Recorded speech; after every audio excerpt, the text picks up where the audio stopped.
victory beers. Sorry. Winner beers. Winner. Only winners get a beer. Well, fortunately, here we are. I don't have anything. Anyone, welcome to Everyone Racers. Sorry, Erling. He has Sorry. no ears. Oh, sorry, is it loud? No, you're loud. You Sorry. were Oh, loud. I was loud. I Sorry. know you're loud. I'll edit it here. Welcome to Everyone Racers, a show designed for the world of low-dollar racing and oddball car culture. It doesn't matter what kind of Levachamp or Lucky Track Dog League you run, SCCA or NASA, we won't discriminate, as long as you drive it hard and built it yourself. Join us each week for tech discussion, tips, tricks, news and notes in the world of amateur endurance racing, and whether it's on the spot, hella sweet, or we're lucky enough and Chrissy gives us just the tip, we're sure you'll giggle a little and learn even less. Everyone report to the paddock. This is Chris. This is Chrissy. I'm Jeff. And I'm mental. And we are Everyone Racers. Thanks for coming back and listening to another highly flammable Bacardi 151 episode. It is number 151. And because we are rum connoisseurs, Chris and I only joined this podcast and assumed that this is the farthest we could make it. We're out. See ya. Thanks for listening, folks. It's been a great run. Kidding. Bacardi 151 is named for its alcohol proof level of 151. That is 75.5 alcohol by volume, much higher than typical run, which is at 35 to 45%. Bacardi 151 was sold in the United States from 1963 until its production was discontinued in 16. I did not actually know that. A year before we started this podcast. Hey. Don't drink it, kids. Just don't drink it. Light it on fire, though. Fun. Did I miss anything? I ran to the beer fridge. Yeah. Hopefully you're drinking 151. No, then we'll be all a mess. No. Don't drink it, kids. Light it and yes. It might as well be a water. It's almost pink. It's almost pink. It's almost water. Anyway, okay, let's get the show started. If you're not driving a car, check out your bingo card. I think Jeff did it, updated it a couple weeks ago, maybe. Weeks ago. I just noticed that it was updated, so that tells you something. Yeah. So, okay. We should update it. Get out your bingo card. No, it's pretty good. Now that we're racing again, like the things on it actually apply. That's true. I might actually talk about these people or to these people. So let's get right on. What you working on, Jeff? Well, we came home from a race. When I'm away at a race, two things typically happen. Something breaks in the house, or my dogs kill some sort of varmint. Or they run away. That's also another popular one. Or they run away. Since I've been home, 2 out of 3 of them have happened.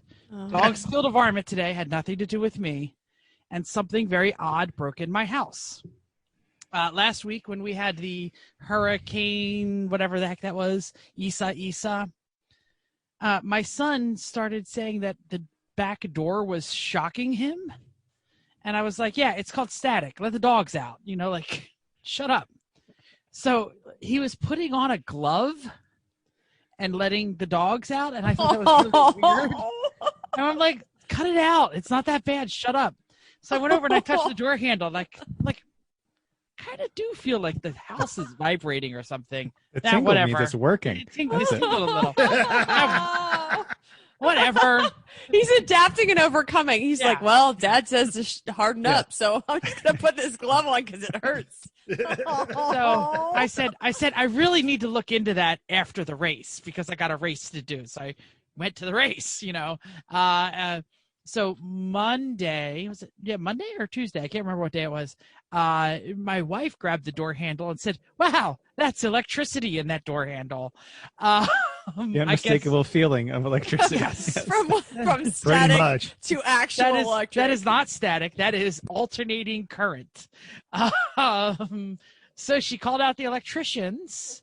And it seems that it was there's a leak in a wet piece of wet carpet that was causing it to, transfer differently.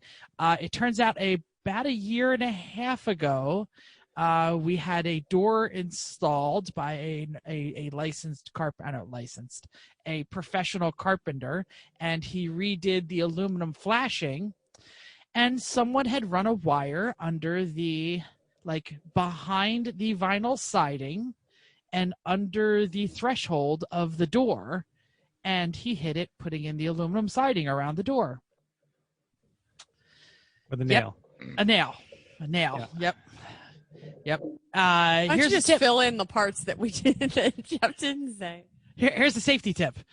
If you have an outside outlet and you want to run it across the back deck to another outside outlet, behind the vinyl siding is probably not the right place to put it. Yep, that's Okay. in code. Yeah. So 2 different electricians had to come out. It took them 4 hours of diagnostic to find it. Oh my gosh. Yes. Because he was taking apart the whole circuit and rechecking and trying to find where the break was. Is it between this plug and that plug? He had actually removed the entire door because he assumed that it was the door install. And then he also removed the screen door because I had put a screen door in, and that it still was transferring the electricity. And he found it, underneath the threshold. So yeah, they're coming out on Friday to put it all back together and make sure my bill is extra high. Oh, that's awful. Always good when the electricians are doing carpentry. Yeah. Which apparently, though, is better than carpenters doing electricity because it's how you ended up there. Well, yeah, exactly. So yeah. Yeah, they're actually not doing a lot of carpentry. They have to run a new wire in that circuit because they just basically snipped the one that was in the wrong location.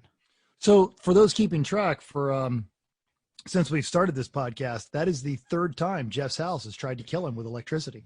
My wife reminded me it's actually the 4th time that the house has tried to kill us with electricity. She's in the background right now, so she'll probably be glad that I'm telling the story.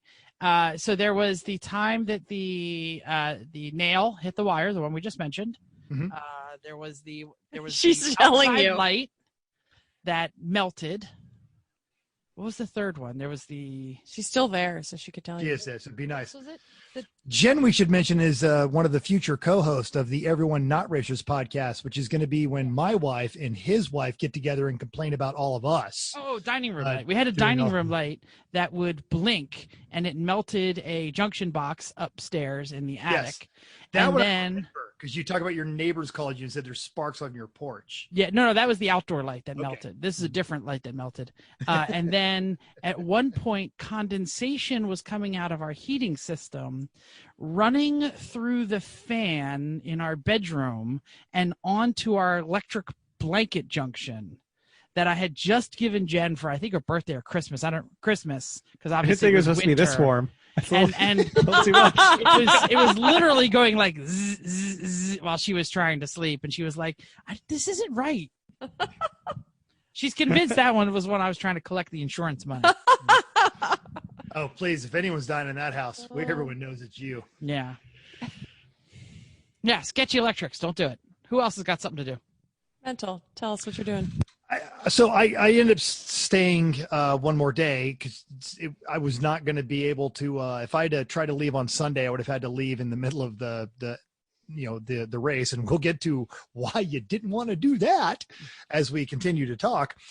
So I found a place in Farmington or whatever, about 30 miles outside of Boston. Framingham. That place, and stayed at a Red Roof Inn, and then got home Monday, and I've spent my time since then de-ruinifying everything, so washing all of my clothes and my bags and everything and getting everything packed back up, ready to go. And then today I was in the office, so I've had nothing interesting at all. Next week I've got lots planned, so next week I'll have plenty of what you're working on. Great. Cool. Chrissy, what are you doing? Oh, okay, great, thanks. So last week, total scramble for the race, right? So we went on vacation, came back, then we needed to pack all of our stuff in a couple days, but including the car. So we did all that, drive to the race, have the race, come home, and I am just so happy to be home. I cleaned things, we did some laundry. It's like I'm back to normal workouts. I'm just like, I am just happy to just, stand and wash some dishes and not be rushing for things. And I wrote this before I ate dinner. And we had dinner. And I ate half my dinner in 3 breaths. And Chris looks at me and says, stop rushing. And I'm like, all I do the last 4 weeks have just been a rush. Get here, get there, stop, don't have time to eat dinner, basically standing. And now I'm just like, well, now I can just focus on things being here. And we'll probably go maybe on a small vacation this weekend. But really, don't have a whole lot of plans for the next couple weeks. And that makes me really happy. So here we are. Chris, tell me what you're working on. Same stuff. We packed. We raced. We unpacked. Working. I drove the NSX today for the first time in weeks. That was nice. I've been taking the Corvette to work because it's the only car I have with air conditioning. Yep. That's very sad. All right, let's move on. News and notes. Okay, so I love that Chrissy's in a very echoey room. It sounds really cool when you do that. It's like the whole bottom floor. I didn't realize it was that echoey. Okay. The new No, but it's echoey in a good way. It sounds okay, thanks. It sounds like electronic, like fattening of voice. That never mind. Go on. But we're talking about how we can be actually good at this game. Yes. Nope. How about don't yawn into your mic before I talk? Thanks. Anyway, the new electric BMW 5 Series is apparently a few years away from production, but there's a few bits of leak that have leaked out, and it sounds pretty awesome. They're going to have a plug-in and a battery electric engines. But the battery electric M5, which is the BMW, has already been spotted road testing using the current generation platform, will feature. Did you say M5? Yes, it's the M5. Ooh. I'm sorry. This is the M5. Yes, the M5 is feature 250 kilowatt electric motor driving the front wheels, two 250 kilowatt motors driving the rear wheels. As a result, the output will be 1,000 horsepower. Oh, what? Which will enable it to blast from 0 to 62 in 2.9 seconds. Holy crap. If it sounds that's motorcycle territory. If it sounds ludicrous, that's because that's what they're aiming for, and they're trying to rival Tesla's ludicrous mode. So there's a link, an Auto Week link in our show notes probably, but it goes extensively on what else is going on. But it sounded kind of fun because 1,000 horsepower, who needs that? But it's also being an M5. Why not? Everyone needs it. Yeah. I need that. Totally. So Uber, all you California peeps out there, this is for you. Uber might temporarily shut down California. See, there's this court ruling on employee status, and if you haven't been following this, you haven't really been paying attention because a couple of states are struggling with this. There's an article on Drive that we'll link in the show notes, but a judge from the San Francisco Superior Court has ruled that gig workers deserve the protections that regular employees receive. So if you are a gig worker, meaning that you just put your house up a couple times on Trello, or Trello's the car rental, I think, VBRO, Airbnb, yeah. Airbnb, or if you are a temporary driver for Uber or Lyft, you got to have all those standard protections. So Uber and Lyft have 10 days to appeal the decision. However, Uber's Which they will. Of course they will. Already told MSNBC that if the ruling goes in law, Uber will have to pull out of California at least until November to restructure. So this may actually directly impact my employment. So, Well, and not kidding. I was talking with a guy here. He's doing some traveling, and apparently in Las Vegas with the Rona and the way the benefits are going, there are 2 Ubers. That's it. Just 2 guys. It's Steve and Diane, and they're the only ones. And if you don't like their rates, well, they don't care. It's just with as few people traveling, especially to the city, a lot of them have backed out because it makes no sense for them to keep putting that kind of wear and tear on their car. And so, I imagine or catch the Rona. Also, don't want to do that. I was going to say, I don't think they care about the wear and the tear in the car. When we got that Uber in Vegas last time, every single dash light was lit. Every single one of them. There were lights there. I didn't know what they meant. There's a Dutchman hanging with a Cougar next to it. And it was an Accord. It wasn't even like it was exactly. a Volkswagen. Right? Yeah. Every light was that. Fair. And so I haven't The last time I got into an Uber was 4th of July, and the guy had already fitted a plexiglass, kind of like almost a taxi cab deal to his Hyundai, his Tucson, for that reason. And on the little Uber app, it said, your driver expects you to be wearing a mask. So it's, I think that's certainly part of it. And then a lot of them, that's how they make that car payment is through the Uber. And if they're not getting Uber rides, well, then they're just going to get rid of the car. Yeah. Stop doing Uber and, find another means of employment. All right.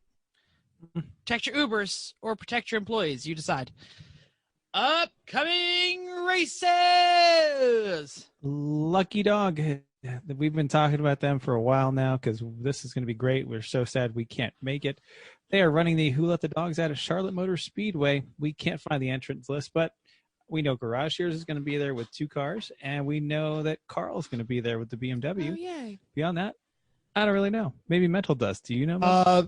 Sloman, he's bringing his Ecotech Toilet. The toilet died last year. It was damaged beyond repair. Yeah. So they went with the same running gear in a 280ZX. I believe they were testing it this weekend at a track day at Gateway Motorsports Park, whatever the one in St. I think Louis I is. saw that. And I think he might also be trying to bring that one down to the Lucky Yeah, Dog. the Slomans are definitely going to be there. I heard that on that other podcast. The number 2 endurance racing the podcast. Second best podcast. Garage Heroes. I always call it Garage Heroes in Training in your podcast feed, as if anyone listening to us doesn't also know that. Seriously. I'm sure there's be more. Bill and the whole family will be there. Do we know how many cars they're taking? 2. The E36 and the Ombre. Go Ombre. Yep. I will be disappointed if there is not a shot of the Ombre in the banking at Charlotte. That's kind of cool. That's a poster to put on my bedroom wall.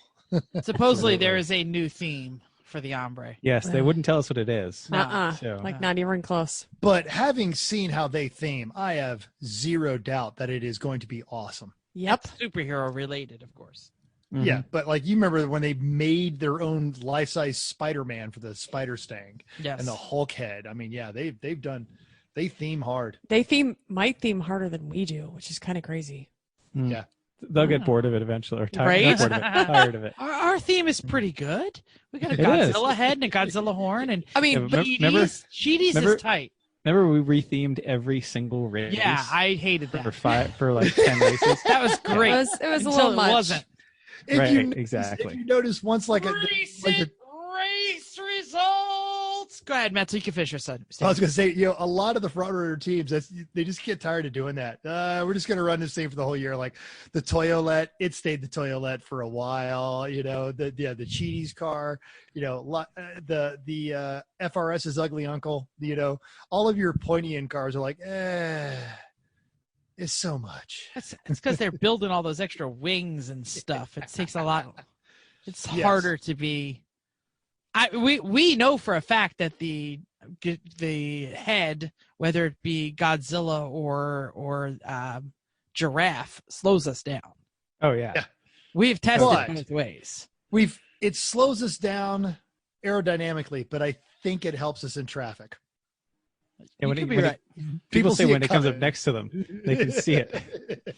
But on that, so the good folks at Champ Car were at VAR for the Lifeline 24-hour Classic. 62 cars started. The Pinkies out. They've won before. They took 1 and 2 overall in the Land C class. Both the boring BMW winners did 533 laps. Behind them in third place was Pescaro Excelencia in a 2020 MX-5 Cup in the exceptional class. Fastest lap was taken by the good, bad, and the ugly in that 78 Chevy Corvette, which is like legitimately a Corvette, if I'm not mistaken. Mm-hmm. They've just built the hell out of that thing. And they landed 56 overall, so very Corvette-like mechanical problems, no doubt. And on their it was on their 16th lap, they ran a 208. Wow, 208.8 at VIR. That is stunning. Especially that early in the race. A class was Blake's Garage in a 2000 Miata. They were 5th overall. B class was Booksmart Motorsports in a 91 Acura. They were 14th overall. And if you get a chance, pop over to the Champ Car webpage and read the blog, because Bill got himself back into a race car. It had been over a year, and someone gave him a stint in one of their 944s. And he writes about how as soon as he goes on the track, I really am a lot more afraid than I used to be, because I haven't done this in a while. And it's a really like kind of an honest thing. And Bill's a talented kind of presenter. So check that out. And congrats to all those guys. I've run that race. VIR is amazing. Cool. That Corvette must have broke like right after it set the fast lap, which again, that's what Corvettes do. Yeah. World Racing League was at High Plains Raceway Saturday. Big Mission Motorsports in GP1 won GP number 1. They won the race with 217 laps. Second was WTW Racing. Their GTO took second on the same lap, 85 seconds back. Choice Racing. Yeah, that's close until we talk about the Lemons. Right? I as I'm putting these together, I was like, oh, we got to talk about this. They're on the same lap. That's still close. Let's close, sure. Yeah. Choice Racing GP2 took third. Sweet Spot Racing 18th overall with the fastest lap of 2 minutes flat, 8:62. 8:62. Wow.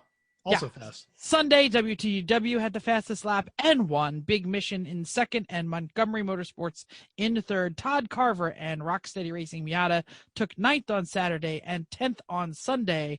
Thanks, Todd, for checking in. Hello, Todd, for checking in. Hello. Yes. So Lemons, we can't forget about them. The GP. They had a race this weekend. Lake Chargog, Manchagog, Bangagogmog. Class. We'll just skip the winner, because who cares really about who won the race? Bunch of drunken morons is what they are. Least important. Class B was won by Overt Engineering and their WD 39 BMW. We've raced with them for a long time. Class C was won by Flame Car Racing and their Fire Damage BMW 2002. It just says Heroic Fix. You fixed these notes because you didn't like mine. So sorry. Heroic Fix was the intergalactic, whatever, the guys with the TR8 who bought the Discovery. Bought the Land Rover Discovery, had it delivered to the track. Like the owner drove it to the track. Then they proceeded to pull the cylinder heads off and scrap the rest. Yes. Well, and scrap meant it sat in the parking lot and says parts. So it says free. Yes. It said parts. That's what it said. If you follow our Instagram, you saw it, because we had a story. We added it to our Instagram story. That's fantastic. Okay, so I got screwed. Went to the 78 Subaru of Eastbound and Down, and finally got through Tech Sunday morning and blew up after 3 laps. Oh, so sad. There was also another. I think that's what you get for having a Smokey and the Bandit theme, really. Yes. At this point, especially on a car that is so far off. Like if it's a 78 Trans Am, fair enough. That's what you got to do. Maybe they're new to the series or something. So there's another I got screwed that I don't really care about. Judge's Choice went to La Fiesta and their Ford Fiesta. Organizer's Choice went to the 143 EcoTech powered Dodge Aspen of Neutralize and Destroy. That was a great car. I loved that car. It was a great car, but it was slow. Yeah. Very slow. They were mostly out of the way, though. Yeah, they were. Absolutely. Yeah. The special regional award went to the consummate good guys of the Bravada team, Mario Kart, and Great Globs of Oil, who were actively working on someone else's street car as the race ended. And IOE went to the Sunbeam Rapier of the Roots of All Evil. Also completely stayed out of the way. Yes. Yeah, they did a good IOE line on the right. Thank you very much. Never a problem. Yeah. No. Listener feedback time. So we got some really surprising right at the end of the race live listener feedback. I don't know how many of you even know this. As we were furiously, frantically packing our trailers, a clapped out, potentially not really owned by U-Haul anymore, U-Haul box truck rolled by us with something terrible on the back and an open trailer, and they yelled out, "I love your podcast!" and I looked up and I was like, "Thank you!" And I thought, man, I should give them some stickers. So they were stopped at the bridge, because there's a bridge at Thompson. So I ran over it and I gave them stickers, and they said, "We got bingo last week." I have no Awesome. idea who you were. Let us know who you are. This is so cool.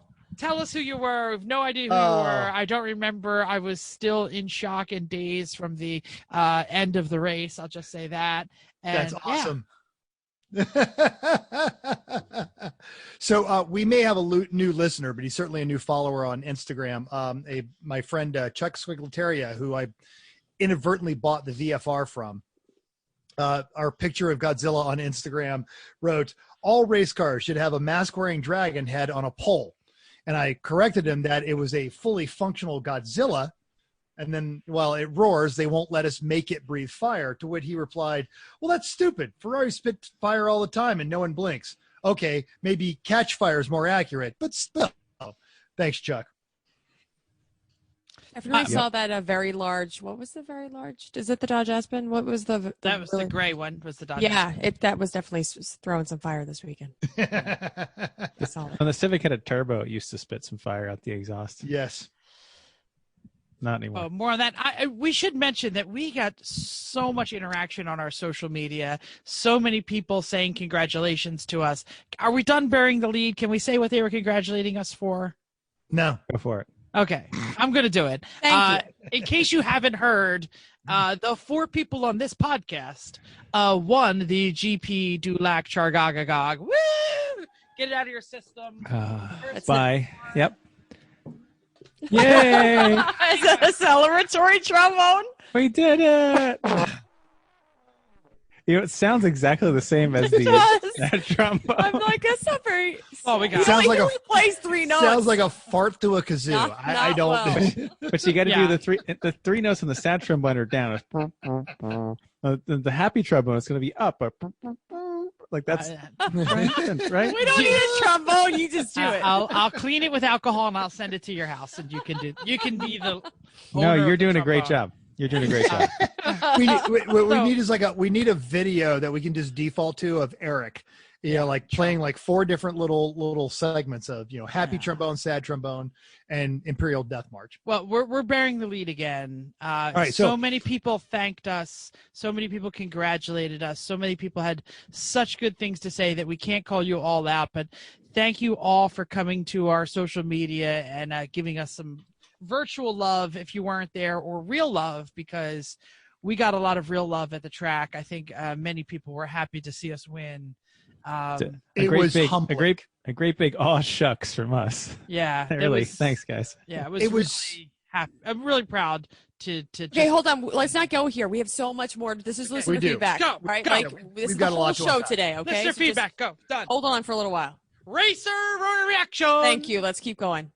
Thompson and I jumped in the booth with Ryan, aka Bearded Sim Racer, and of course Sean Yoder joined us, and we even briefly had one of the current Roush Cup drivers, and he was a Jetta Cup veteran.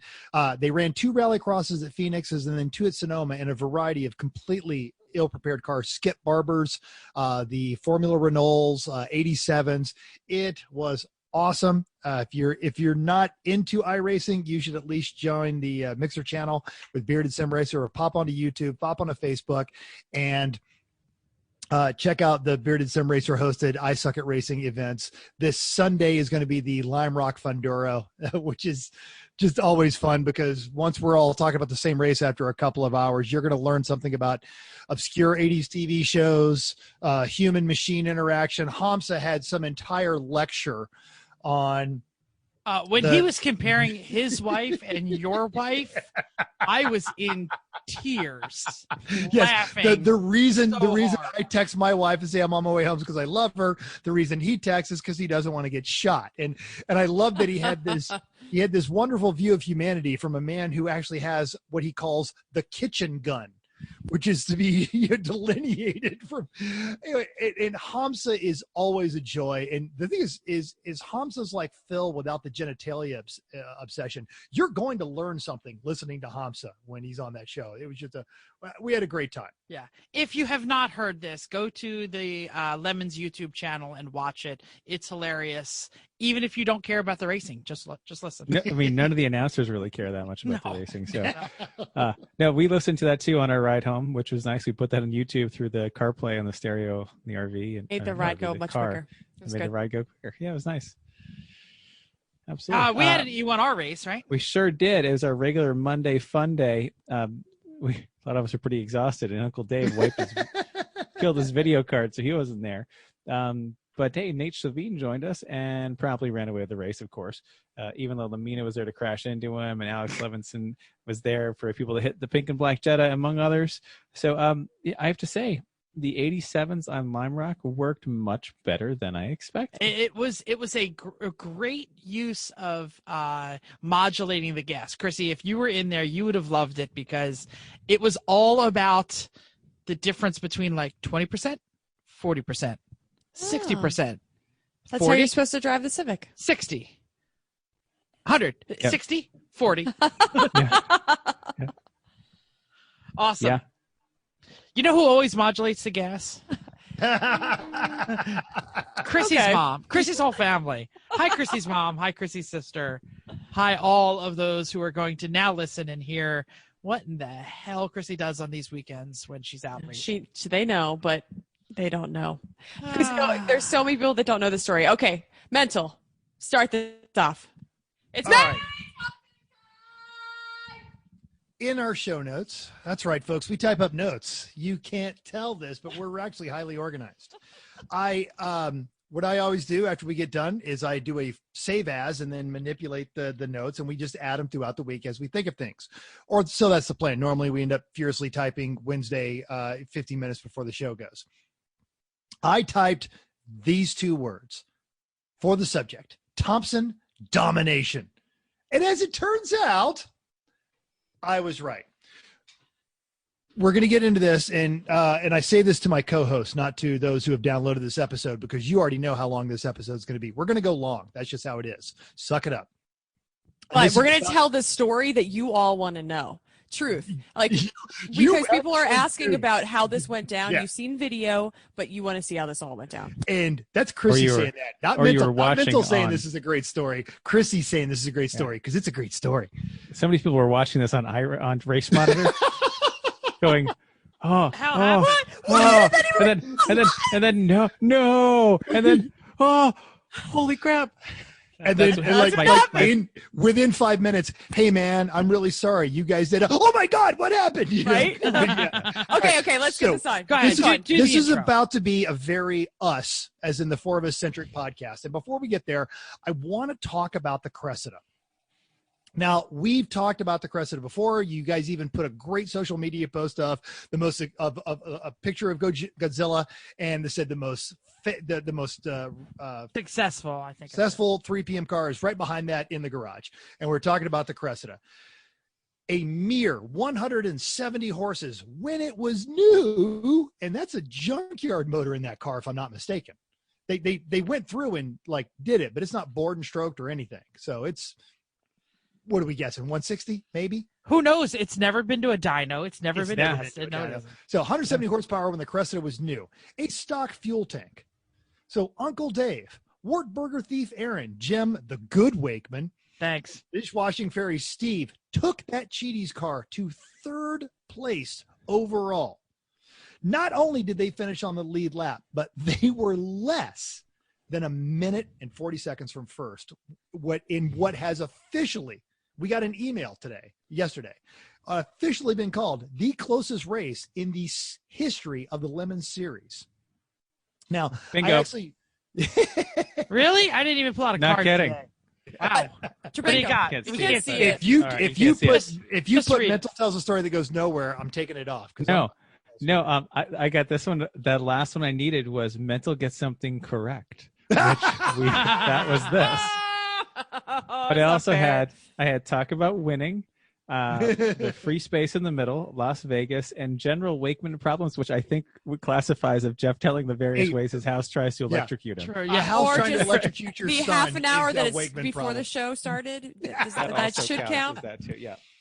That wasn't general Wakeman. That was Wakeman works too much. But go on. All right. So officially the closest race in Lemons. Now, this weekend, the Cressida did 515 laps, which is exactly the same amount of laps that we did. 41 of those laps, they were in first. 438 of those laps, they were in the top 5. They were in the top 10 for 506 laps.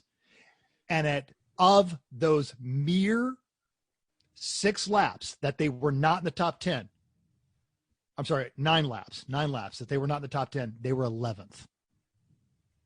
And this means this is coming from one of their drivers. 2 of the 6 stints that they drove had not been on the track for over a year. So yeah, it's crazy. By comparison, the Civic did 81 laps in first. Only 390 were we in the top 5. And we were only in the top 10 for 451 laps, and we got as far down as 20. So, again, you cannot say enough amazing things about the Cressida. Let's talk career, about Uncle Dave and about career statistics. Throw the career statistics out there, because that is also awesomeness. This car has started 17 times under the 3-Pedal Mafia banner. It has been top 20 14 times. It has been in the top 10 9 times. It has top 5'd 4 times, and the best finish was this week in 3rd. Mm-hmm. And last year they were in 4th. Yeah. So if you're listening to this podcast and you're thinking, oh man, we got to get more power. No, you don't. What you need is a rock solid team, because their pit stops are faster than ours. Also, they are. Their gas cans are really fast, though. They are. But I mean, that's part of it, though. You know, Aaron and Uncle Dave are some bigger people. They're great dudes. They're just big dudes. And the luxury mammals. Yeah, the grace that they move around that car and get everything done that they need to done belies their size. And then just again, Uncle Dave is this super low-key, really, really smart guy, and so is Aaron. Aaron is this. If you talk to him for 2 sentences, you start thinking thinking he's a knuckle jagger, and then you talk to him for 4 sentences, you realize that Aaron is supremely intelligent, and they have really found the rhythm. Steve fits into that team so well, and everyone on that team. So what you need is a team and a reliable car. This is how you win. We're going to talk more about it, but it's going to be about us. But I can't get over the Cressida. We had to do that first. Yeah, totally. So, but yeah. So if you guys want to come see us at a race, go see the Cressida. You want to learn how to win, watch the Cressida. You want to watch how crazy people do stuff, watch us. We're a lot more entertaining. Look at how not modified the Cressida is, yes. and then look at how crazy the Honda is, and decide which one you'd rather make and or work on. Oh, I'll tell you, and I've literally never driven the Cressida, and has to be cooler and more pleasant. And easier. My brother reported on the way home. He thinks the Cressida is amazing. He's like, that thing is especially since fast. He drove both this weekend. So easy. And he says you just can put it where it needs to be, and you can drive it until you empty the tank out, because it's easy on the driver. And all of us got out and almost fell over. Yes. And we said, This is the worst. And you're so hot. And they're just like, they're like how we did 1 lap in the SL CLS 63. You get out. I'm like, oh, that wasn't so bad. And we're like, dead, right? And we'll talk about this. I have never given more in a race car, and that is the only time I've ever gotten out. And I drove a 4-hour stint. I got out of that car, and I'm like, oh god, my legs don't work. Okay, we're getting ahead of ourselves. All right, let's do this, because this is we're like an ADD. We're a group of ADD kids here, and we've had a few days to calm down. So Friday, we're not calm. We're not calm. Not calm down yet. We're not calm. We're a lot calmer than we were Sunday. Sure, true. But so Friday, you guys had the whole thing. Actually, you guys all got there. Can't see it. Hang on, I'm switching it. I know. There you go. You guys all got there Thursday, and I was, which was awesome. So I'm just going to go and throw out, so my Friday, I had fish and chips at Baltimore's airport. Woohoo! Overall. Yeah. Just want to throw that out there. We keep it on the desk while we're working. Chris is actually having it made into a ring like Tom Brady, so you just walk around. What? I thought he was going to bring it to bed, and then he was like, he was going to put it on the mantle, and I was like, no. He was like, what? I said, we're going to put it on the desk so we can look at it. At least if we're sitting there working, we might as well look at it. Okay. Friday. Mental ate some fish and chips, and we had a good time. Jeff, what did you do? Friday. Why don't we start with Chris, because Chris ran the first laps. Okay, great. Yeah, I waited till it wasn't raining, and I went out and got some gas. Yeah, that we was want nice. gas. Yep. Yeah, and I ran 8 laps to check the car. I wanted to get a heat cycle on the new rear tires because we switched. Previously, we had, well, I'll start off with the fronts, are 225 Hancooks RS4s, which are wonderful.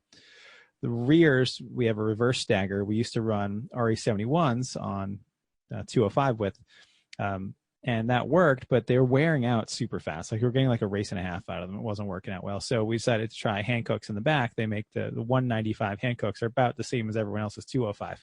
So we put those in the back and wanted to see how they were. So we went out on without changing anything, and the car drove really well. And I set a new personal and car best at Thompson down to a 125.5.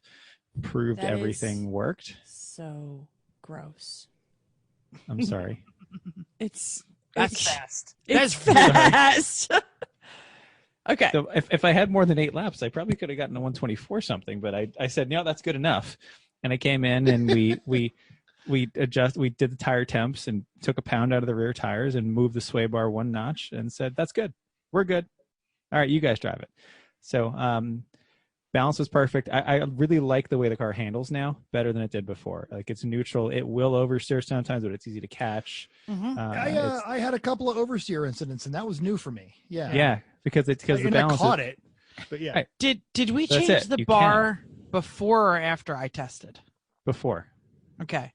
It was So, yeah. more oversteery when I drove it before. So I put a 1 to the middle notch, and I think it's perfect because it will oversteer and it's easy to catch, but it doesn't understeer as much as it used to. So there we go. So I went out and I did about 45 minutes. Chris handed it off to me. I think Chrissy, did you drive it first before me? I think. No. No. I got in after you. Okay, you got in because after you were me. dressed, and we that's how we went. No, you Yeah. go. Because we were doing our Lemons Tech, so we were dressed and doing our Lemons Tech. By the way, if you want to find out about the race, about how we got in and logged in and all that, we're skipping all that. There's a video on our YouTube channel that tells that story, so you can find out Several videos on our YouTube channel. So how the alternator went in and all that other crap and who got in on time. But anyway, so I did a couple laps, and I had a first ever. Chris has a first ever in his fastest lap. I had a first ever in a testing day. I got a black flag during testing. Why am I just hearing about this now? Because I don't burn pod. I went out and checked the mirrors. All weekend. I know. I went out and I checked my mirrors and I got on the racing line and I tried to do one and I tried to get fast laps and I got to turn. What turn has the black flag comes off the thing? 7, 8. Right as you're going down, you're coming out of the actual Coming out of the the bowl. Super Bowl. And they got a black flag and it says 41 and I'm like, oh man, I must have forgot my hood pins or something. I don't know what's going on, but I gave a wave. I'm and Jeff said, Wakeman. I don't miss. Right? Do you know who I am? I haven't That's done what anything. mental does. I haven't done anything wrong yet, as far as I know. Did you mean to black flag me? And, yeah, no, it was definitely me. They were like, right at me. So I pulled in, and he's like, I got to tell you about the blend line here at Thompson. You can't go over that blend line until you're at the end. And I went, oh my God, I know this. Yeah. And he lectured me for like a minute. Wait, who was the one? Okay, I there talked we go. about it on the podcast. I Yeah. totally did a bloodline violation, and I totally tucked my tail between my legs and said, "Why, thank you, sir. I've never been to Thompson before." You did not. I did not say that. I'm no, joking. you didn't. Does a practice black flag warrant the wearing of the marital aid? No. We need a new one anyway. We don't have anymore. We don't have Fair. anymore. Okay. You'd have to All right. just duct tape the double under to your head at that point. Which would also be hilarious and fun. Yeah. Which I'm not sure duct tape's sticking to that thing. It's filthy. Hold your horses, because if there is a testing day black flag, I get it later. So I go out and I do about 30 minutes, and I'm really feeling the car, and I'm trying to get those. Chris said I could do it with 120. Not what just 125. 120. He said 120 No. flat. No, No. what was the reference lap that you gave us? 125. I gave you guys a 132, I thought. Yeah. So I was trying really hard to get a 129. Really hard. I was overly trying. And I was over driving, because that's the mistake that I make when I drive. And I put 2 wheels into the grass on the straight, and I spun that sucker right in the middle of the straight. It's testing, Jeff. On testing day. It's testing. Why are you doing that? I don't know. Because I'm over driving, because I'm trying to be Chris. So I pull immediately into the pits because it's on the straight and pit entrance is right there. And I come in and I have a conversation with Chris and Chrissy, and we reset my expectations. You were pretty shaken. And we brushed some of the dust off most surfaces in the car. Yeah. I wasn't shaken like I was scared. I was shaken like I can't do this in the race. Why am I driving wrong? Why am I overdriving? Let's be honest, because that's not what you do.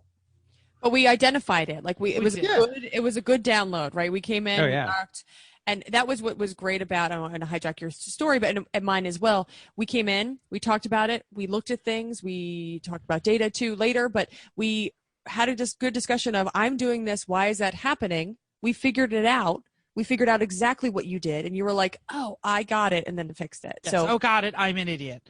No. I mean, when you did something wrong, and we figured it out. And it was not idiot behavior. Yeah, behavior, exactly. Right. It's a behavior problem. Not a state of being. So I went back out, did 15 or 20, I can't remember what I did, minutes, not laps. Yeah. 15 or 20 minutes, and recentered myself and got back into the flow, and think I did a pretty decent set of laps. And I basically told Chris, like, I can do those speeds all day and never flag. And those were like low 130s. Yeah, exactly. Yes, right. Yeah. Mm-hmm. And I said I could do 131, 130s, 132s all day long, even in traffic, because that was my comfortable, do it right, not hair on fire laps. Which is what we based our times on, basically. Yeah. Yes. Yeah. Well, I mean, I wasn't Clean, expecting any of fast. us to do 125s all day. That was a pretty much hair on fire but you lap. put that number and then you put it in front of me, and you're like, well, you could do that. I could do 120. I could get within. Well, that. and we'll talk later about what happens when you turn 5 127s in a row. Right. And I passed the car off to Chrissy. Okay, so I took the car out. Took a little bit of warming up. It was hella hot. The outside was, which means you're in the oven in the hella hot. I was trying to figure out why I, did a bunch of laps. Couldn't figure out why I was doing really badly in turn 1 and 3. 3. Yeah, the hairpin. Is that 3? 4 is a hairpin. 4. Yeah, 4. So I was like, I'm going 4 miles an hour. What is wrong with me? So after, I came back in, did our little download, and said, I'm really just struggling with these corners. And here I realized that my eyes were down. I was doing a lot of check boxing. So I was like, okay, I'm looking at the apex, and then I am, so I'm slowing all the way down as I'm braking, coming up to the apex, looking at the apex, and then I'm not looking up, and it was just going really slow. So I realized when we looked at the data, wasn't going that slow, but realized that my eyes were really down for a bunch of these corners. So we did the HBD1 game of sticking some tape on your windshield and said, don't forget to look up. And I kept it there the whole time I was out in the car. So I went went back out, tried that again, felt pretty good, pulled some data, comparing to Jeff's best lap that he felt comfortable, so not his best lap, but a good lap that we could compare to. And then Chris and I did a lot of data download and looked at my laps compared to Jeff's, and then my laps compared to Chris's. So we found some feedback, found some lines that I could do a little bit better, talked a lot about those things, and felt pretty good. So we also had some feedback time on Friday. We gave some, it must have been Friday. We gave some performance evaluations to each other. And there was a couple, so I found something that Jeff did well, so I gave him performance evaluation, and then he proceeded to give an HR violation. So we had some feedback time. That was good. So after we got out of the car, I think, people don't know us real well who listen to the podcast. Okay. We should say what that is. Chrissy came over to me and said, Jeff, I have something to talk about, really serious to me. And I'm like, oh my God, what happened? And she's like, you put those lug nuts on like perfectly with the impact gun. And I'm like, yeah, it's like one ugga dugga, like, but you did it excellent. And I just want to tell you that it is going to appear in your performance review. And so it was a complete joke. There was no actual No, but I was performance. really happy that you did it Sure. well. And so I Great. wanted to tell people that you did a good job. And I jokingly said I would like to report to the head of HR a sexual harassment violation from our boss, Chris. He's not really the boss, but I said Kind of like the boss. Yeah, kind of like the boss. He's the boss. He's the boss. I said earlier in the day he told me he had a quote problem with his belt and needed me to reach down there and grab it. Okay. All right. That was a joke. I was really happy that you did a good job on them. Sure. A lot of people just use the impact gun and snug them. All of yours were good. And he did a good job on those belts too. So All right. Anyway, all right. we put Jim in the car. He had a good time, so that's why Jim he drove the Cressida and the Honda, so he has a really good comparison of which cars are easy to drive, which ones are not. He was out for a while. At the end of the day, it was like, if you're having fun, just stay out. Guess what? He stayed out till the checkers. Yes, he did. So then we had a track walk with the Cressida team. It was a minimal group, but we had a really good conversation, as we always do. So it wasn't too slow this time. Sometimes we've done 2-3 hours of track walks, but it's always nice to be able to see the track surface and figure out where all of the markers are and if the markers are in the same spots as they're supposed to be. We had warp workers, which was great. And then I went to bed early. And then Mental showed up. So that's how Friday went down. Anything to add on Friday? No, I'll just say that the track walk was fixed my turn 1 problem. Which was Some discussion early apexing. Just turn 1? That picture that Bobbin took was not turn 1. Oh, I was totally passing, so I had to have been because that was like not even close I don't know, on but the it was- line. You were not on the line. That was not good. Yeah, and we really didn't do anything to the car that night. We checked the oil; it didn't really burn anything. We retorqued the wheels and looked at it and we pulled talked about it. pulled the passenger seat. Good We did idea. that. Put the cool shirt in. We talked about it. It was unsettling. Yeah. The car's ready. Okay. Good. Let's keep it that way. Uh-huh. I want to touch something, but I know I shouldn't. Yeah. Let's get to the race. That's also avoiding HR violations right there. Okay. Let's get to the race. Saturday. Mental. You started us. right. I mean, you're on here though. Yeah. I am. I'm not important here. And to say that I'm on the team. I wasn't driving Saturday. I knew I wouldn't be driving Saturday. We discussed weeks ago we were going with the same lineup we ran last year because it was an effective lineup. We just had mechanical problems. I'm going to say again, it filled my heart with utter joy to see Aaron suiting up and getting into the car. And for those who may not know at the track, Aaron is our dear friend and Wartburger thief who last year was diagnosed with leukemia. He has since put a size 13 racing boot up leukemia's backside. And that is the third Lemons racer I know to tell cancer to take a walk, and hopped into the car and he went out there and opened it up. Recognizing that I'm probably oversharing, Saturday, we as a team, we had a communications problem and I spent the evening annoyed, slamming doors, slamming tools around, being a butthead. And Chrissy stepped up and literally forced us all over to the side of the paddock and made us sit down, open up and talk. And to everyone on this podcast and this team's credit, they did. There was no digging. There was no having to work through these issues. Just immediately everyone was open and honest. And I really think that talk put us in a better place. But that was Saturday night. So, but yeah, Saturday I'm pit monkey, so I'm good. Cool. All right. I guess I'll go. I had a little You bit. started the race. But mental. So you get to go But those steaks were good though. They were. Say that. Lish, we just I would actually like- we just finished one today. It was I made enchiladas with that steak. Oh, yes. I had steak on a salad. We had steak in rice bowls. And yeah, I think that's Some it. good steaks. Yes, Yeah. they were delish. Yeah, and I'm glad that we had our conversation.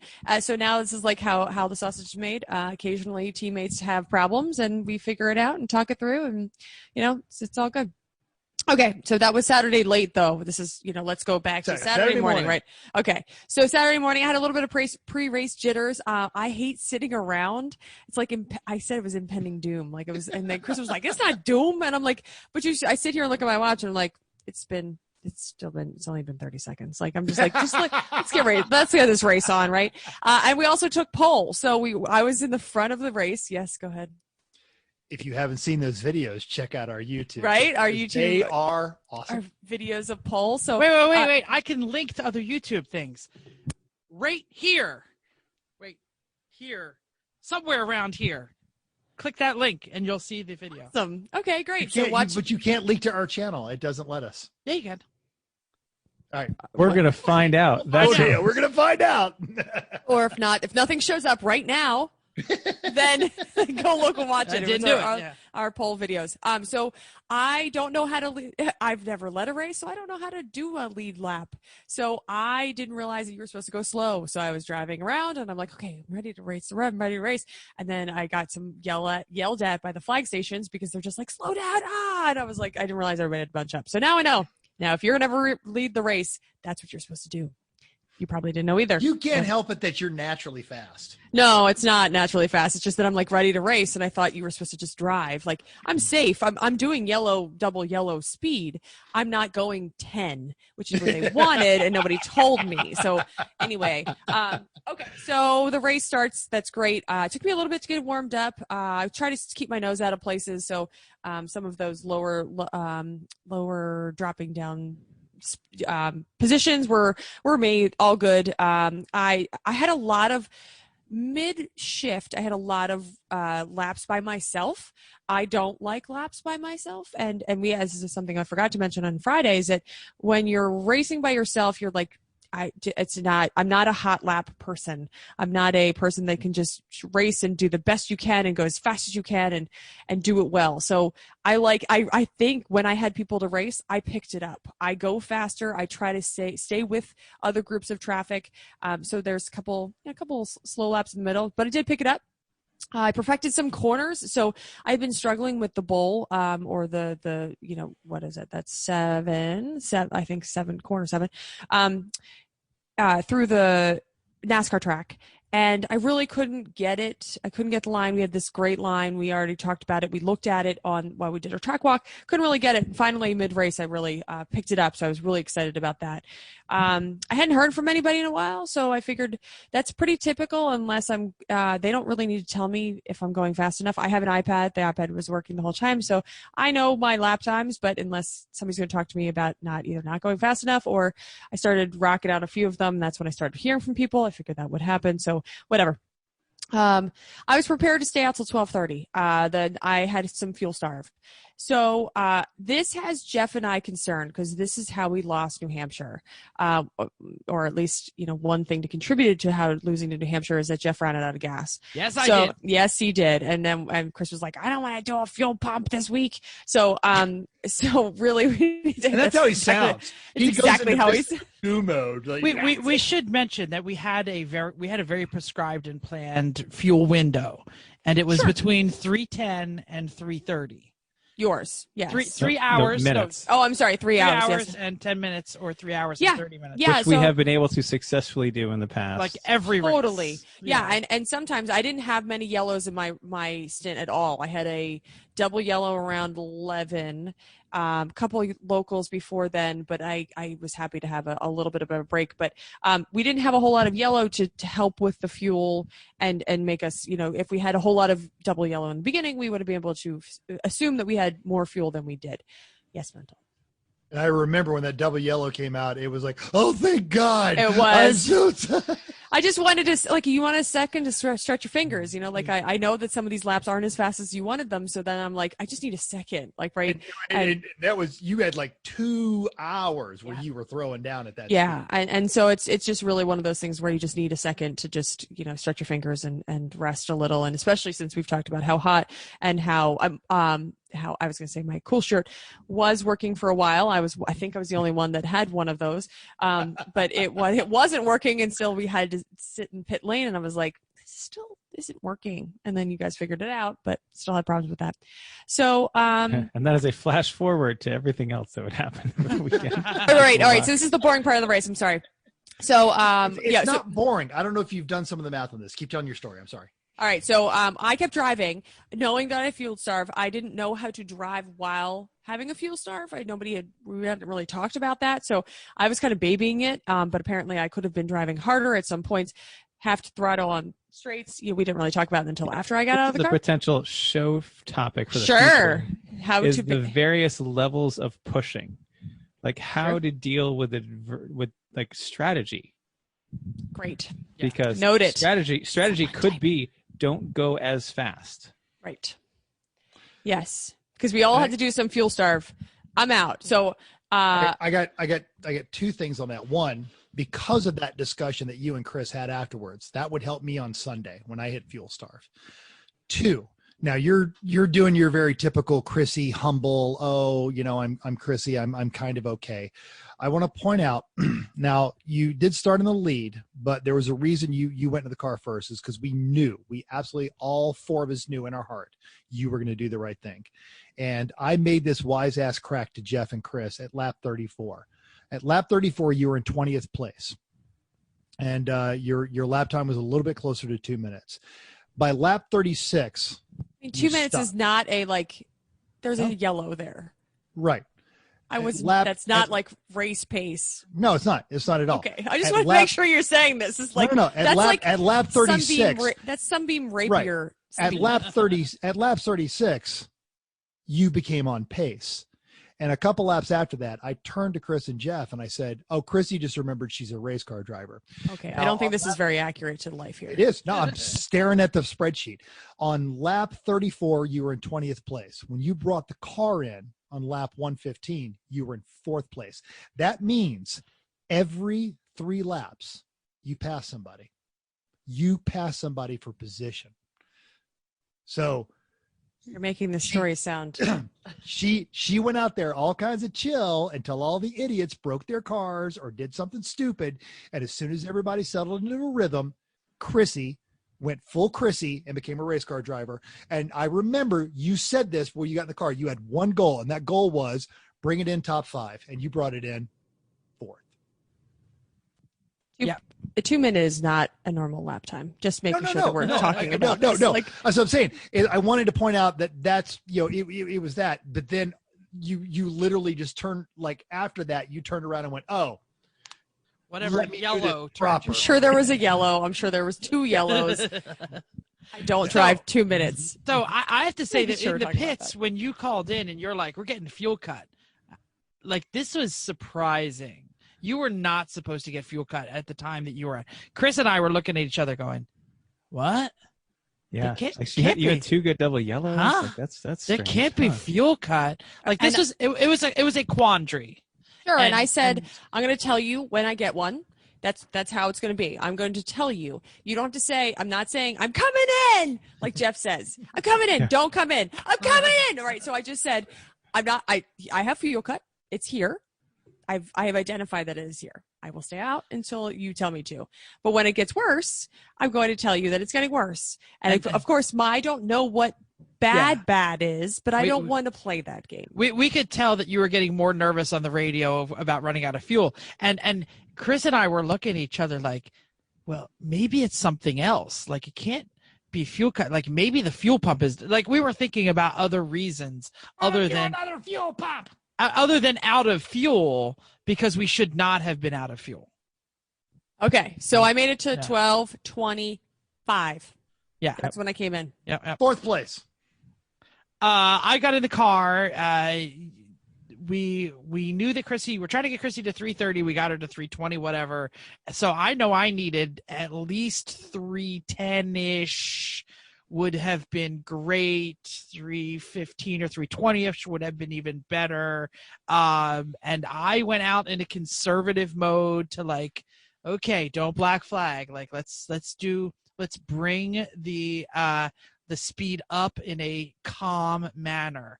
The second I get on the track, I get passed by Momrath, who's leading the race at this point. And I'm like, damn it, I'm not up to speed yet. And she's already, I didn't know if it was who was in it. They're already by me. Damn it. Now, instead of 2 laps down, I am 3 laps down to Momrath. And that was unacceptable to me. So I started going faster and picked it up. I in my brain, the let's conserve a little in the beginning went out to, okay, get on pace, like within 3 laps.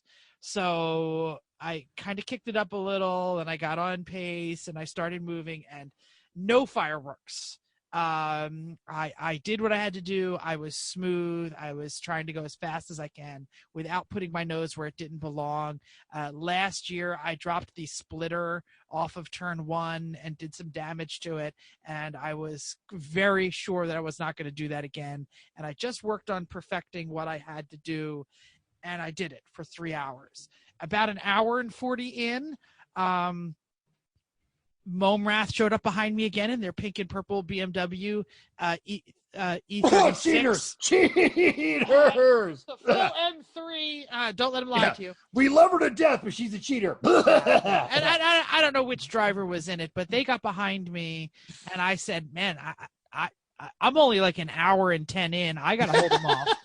So I kicked it up for a good 20, 30 minutes and kept them behind me. And I couldn't maintain that pace so I kind of let them by me and I followed them.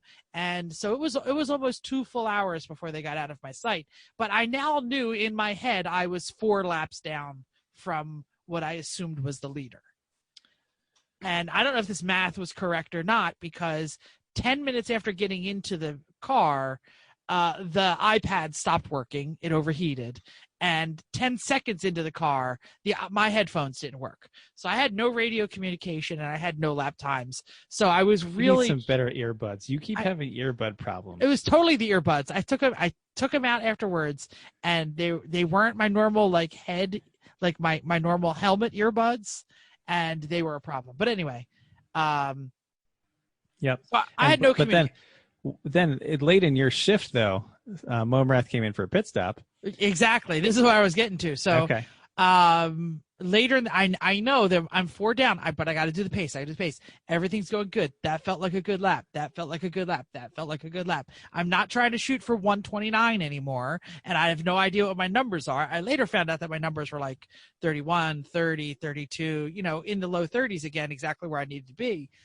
But I was doing it by gut. And I was doing it smooth and fast and not taking chances. So then I see Momrath come in. They're on a fuel stop. They're on a driver change. I see them in the pits, and I pass them once, and I go, yes. I need another one so I don't lose any laps versus what Chrissy did, because that's my job. I have to maintain, if not improve, what Chrissy did. I pass him again in the lap, and I'm like, yes. Can I get a third? Now I'm a hot lap now. I'm like, go get a third. I pass him again a third time in the pit, and I'm like, man, what? There's no way I can get a fourth. I go by in the fourth, and they are actually. Can I? I go by a fourth time, and they're getting their belts checked, trying to get back on. Like, they're up by Ken, and I'm like, yeah! I'm on the lead lap! So are we! I'm on the lead lap! I was so are we. I'm in the car pumping my fists because I'm convinced I'm on the lead lap. I had about a half hour, 45 minutes to go on my shift, and I start getting fuel cut. Yep, and Amanda lost a clutch. So I never saw them again, but I immediately had to go into conservation mode because I knew that I needed to get to the window. And we were only about 2.5 hours in, 2:40 in, and I clipped it back a little. So I didn't get to celebrate my fist pumping by like, now I'm going to be the man and throw down some fast laps and put everybody in the dust. It was crap. Maintain. Do not run out of fuel. Do not run out of fuel. And if you look at your lap times on the spreadsheet, actually some of your faster times during the last chunk of your shift, and you had no iPad. I'm sure you said that before, but right. You couldn't see what you were doing, so it's not actually during a double yellow. I like swiped the sweat off my face with my glove, and I got the iPad working near the end. We joked about this at HPDE, and you're like, you can type on that while you're driving, and I was like, we shouldn't do that. But it would only last. I wish I had known that trick because I couldn't get it to work during mine. I've been too hot by the time. Well, you should lick the glove to operate the iPad, but you can't do that in Rona time. That poor iPad is so old and so hurt. All right. Jeff and you and Chrissy had made this contract last year, and you made the same contract this year. Chrissy's job, Chrissy's goal, she set this goal, was bring it in the top 5. And your goal was, I need to maintain or improve, which in fact you did. You put the car because you obviously during the pit stop, we lose some positions. Very quickly, you put it into 9th. About halfway through your stint, you're well into 6 and 5, and then you settle into 4, 4, 5, 4, 5. And then on lap 183, you've got it in 3rd. Yeah. And there you stay, except for a brief 2-lap period where somebody gets around you and then you just issue a smackdown, and you are back in 3rd from lap 215 till you pit at lap 224. Yeah, and I think we were on the lead lap. 3rd on the lead lap is when I think I pulled in. And I'm building all this to a point, and it'll come in when I talk about my shift as well, is we stopped setting goals of time and we started setting goals of team placement, and we met those goals. Please continue. End of my shift. We got out. Yep. I had a good pit stop. 4 minutes, 30 seconds. Yep. This is a nice pit stop. Yeah, for almost 20 gallons of gas and everything. That was good. That was a good job. Yes. We put a lot of gas in that car. Yeah. I was fueling it, man. It was right under the cap. That's all we need. Yeah. I get in. Car felt good. I did then notice, after thinking about all the fuel issues we're having, I looked down at the AFR gauge. Noticed it was in the 9s. That's really rich. It should be in the 11s. What is an 12s, AFR gauge? Air fuel ratio. Thank you. And why is higher better than lower? It's the ratio of air to fuel. You want it to be, really 12 is great for what kind of stuff we're doing. So 9 means we're burning 30% more fuel than we should be. Okay. And 12. That's just when you're at full throttle. The interim gives a little bit more so it doesn't get detonation. But anyway, getting fuel. So that gives me ideas about our fuel consumption, but the car felt good otherwise. I was being blocked for at least half of my shift, but managed to get past a lot of people and put the car up to 2nd. The first whole hour I ran in a fast but conserving fuel mode. I wasn't pushing, but I was keeping it quick. So doing a lot of 130, low 130s right there, not getting into the 120s because, again, trying to keep the fuel in the tank. After about an hour, thinking, well, all right, I'm doing all right. Let's turn it on a bit. So that's when I turned it on a bit, got some faster times. But by hour 2, I had the first slight bit of fuel starvation hiccup at 5:30. So way too early. Can I interrupt you real quick? Yeah. I'd like to mention that my fastest lap was a 1:30.88, and it took you like 36 laps to beat my time.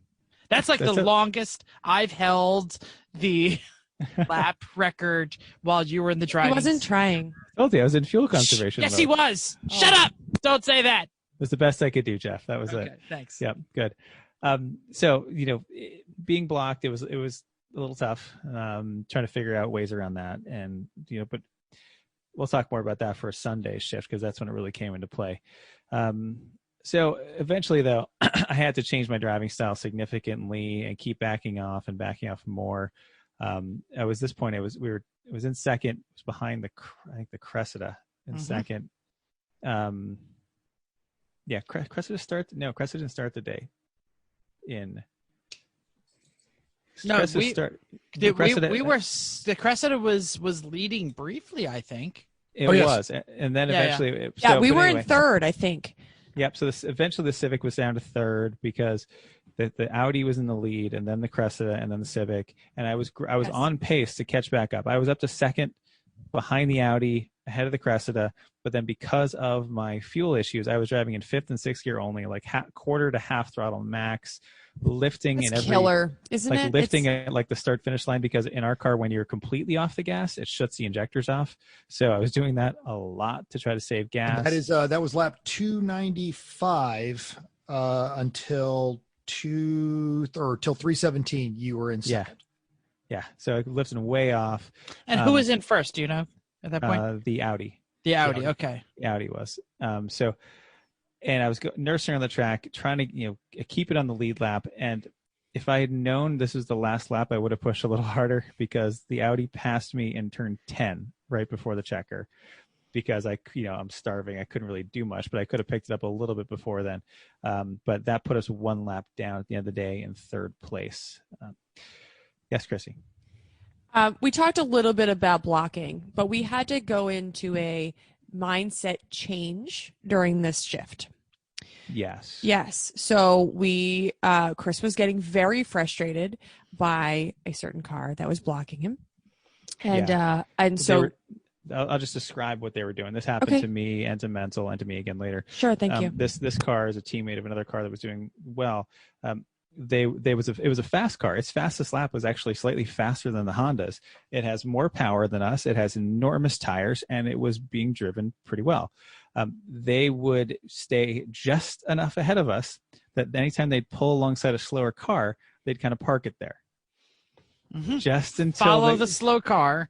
Yep, just until the point Stick where next to the slow car. Right, exactly. So but like in the middle, so there wasn't enough room until the track widened where I would be able to get by. Then they would speed up very, very quickly until the next slower car came out, and they'd slow down again. Repeat the entire way around the track for a day and a half, basically. We'd get by, like there are plenty of times we'd get by, and we could stay ahead for a lap or two or a couple like that. But the problem is then they would just cut down the inside and dive bomb hard to the point where they basically would wipe off the nose of our car if we didn't ease off, and they could almost not keep it on the track. Because they were so fast coming into it, we can't defend against that without breaking the car, really. So that was the kind of things we were dealing with. Mental. And there's been a lot of debate in the various social medias. Certainly, when you have multi-car teams, you point the people you like by. You don't hold them up, but you make the teams you don't like earn it. This is, and we've been a part of that game on both ends, and I've got no hate for any of the multi-car teams that'll make you earn the paths. I'm down with all that. This was 10 levels beyond that. This is literally just swapping lanes, almost no concern for anyone else on the track, with one goal, and that was to impede whoever was in second place to a point of utter danger. There are multiple videos out there. This is not us whining. This is reality. Thank you. And I wanted to say that there were other teams that they were also blocking who have whoever was a threat come to us. Yeah. And along with plenty of teams who were not at all involved, who were mid-pack teams who just witnessed this and said, "Man, that was terrible." What the F? Yeah, exactly. Are we just going to talk about the blocking now? We're going to talk about it more later because I have something to say about it, but I can save it until we're talking Sunday. I mean, I'm going to talk a little bit more about it tomorrow. Yeah. Go ahead, because tomorrow it became a real significant part of how I was driving on Sunday. I want to talk about it on Sunday because that's what I viewed. Go ahead. Okay. Finish Saturday. So anyway, we finished Saturday. Yeah, this is the end of Saturday. The Audi got by me in the next to last corner to put us one lap down. Unfortunately, I had no cool shirt the whole time. That was pretty sad because it was pretty hot. And it was. I live in Las Vegas, and I had not sweat that much in months. So that was sad. So when I got to the car, I was after 3 hours. I was really spent. Like usually, I get out of the car after a long shift, and I'm like, all right, feeling okay, no problem. This time I was rough. I had to cool down. I had to hydrate. I couldn't even eat dinner when it was ready. It just didn't feel like it. So that it was the worst recovery for me ever because I just was overheated and dehydrated because without the cool shirt and a 3-hour stint in a hot ass car that demands a lot of the driver. And who told you to harden the F up and get everybody? To work? And I did. Oh, everybody. Yes. Everybody. I thought you it was sat just for a me. while. No, Yeah, you sat for a did. while. I said you eat something and get I out. said, you're done now. You can get to work. Yeah. So next, don't worry, everybody. Next year, we're doing a better job with the cool shirt. We're having a positive displacement pump that I already bought before the race even. The new show topic. We don't need that one this time. Anyway, cool shirts next time. We'll fix that problem. Saturday night, we looked over the car. We swapped one tire for one of the used spares. We did pull the plugs to see how they looked, and all of them looked even. So then I looked at the fuel pressure gauge and noticed that it was at 60. This car should be more like 50. So we backed our fuel pressure off by 10. And that did help a bit. Not back to where it should have been, but a bit. We'll get there. We'll talk about that more tomorrow. Yeah. But Saturday night, fairly easy overall, I'll say. Pretty good. We should mention the Cressida was still in second and on the lead lap. Absolutely. So the Cressida actually beat us on Saturday. Because when I had to slow way the hell down, I gave the position back to the Cressida, no problem. I wasn't going to make him earn it because he caught me up. That was it. No, but we definitely had to have a restructure. Don't That try to was, win. We have a Uncle whole. Dave? Yeah, I think so. We actually, because Chris, you were getting quite upset at the blocking, and Oh yeah. we told you Saturday. There's no trophy for Saturday. This is Bring it in one piece. just do not Finish. engage. We'll smoke, and I said this on the radio. We'll smoke them tomorrow because we're gonna have all the fuel, and you're already in fuel conservation mode, and you and Mental will take them apart. So don't worry about it. Just come in third. Third'll be fine. I really would have liked to be on that lead lap, though. Yes, That's absolutely. Yeah, unfortunate. absolutely. So, Oh well. but anyway, Saturday's over. Let's move to Sunday. Yeah. Um, Sunday doesn't start till noon. Right? Yeah. So, but Saturday night, it does, unfortunately, like with the COVID, it wasn't the same kind of a was Northeast not. race on a Saturday when we don't start till noon the next day is usually Epic. off the hook. Epic. No bonfire. Yeah. Oh, epic. Yeah. Yeah. But I would highly recommend everyone go check out the Miata 13B Instagram, as well as the Fail Inc. Instagram, because somehow they found a vacuum cleaner and we're vacuuming the grass, and it just gets funnier from there. there was definitely some drinking going on in that paddock. We should mention that from a safe distance, a socially physically distant whatever, we did get visited by a few teams. Donnie sat around and ate chips and watched us, and who else came around?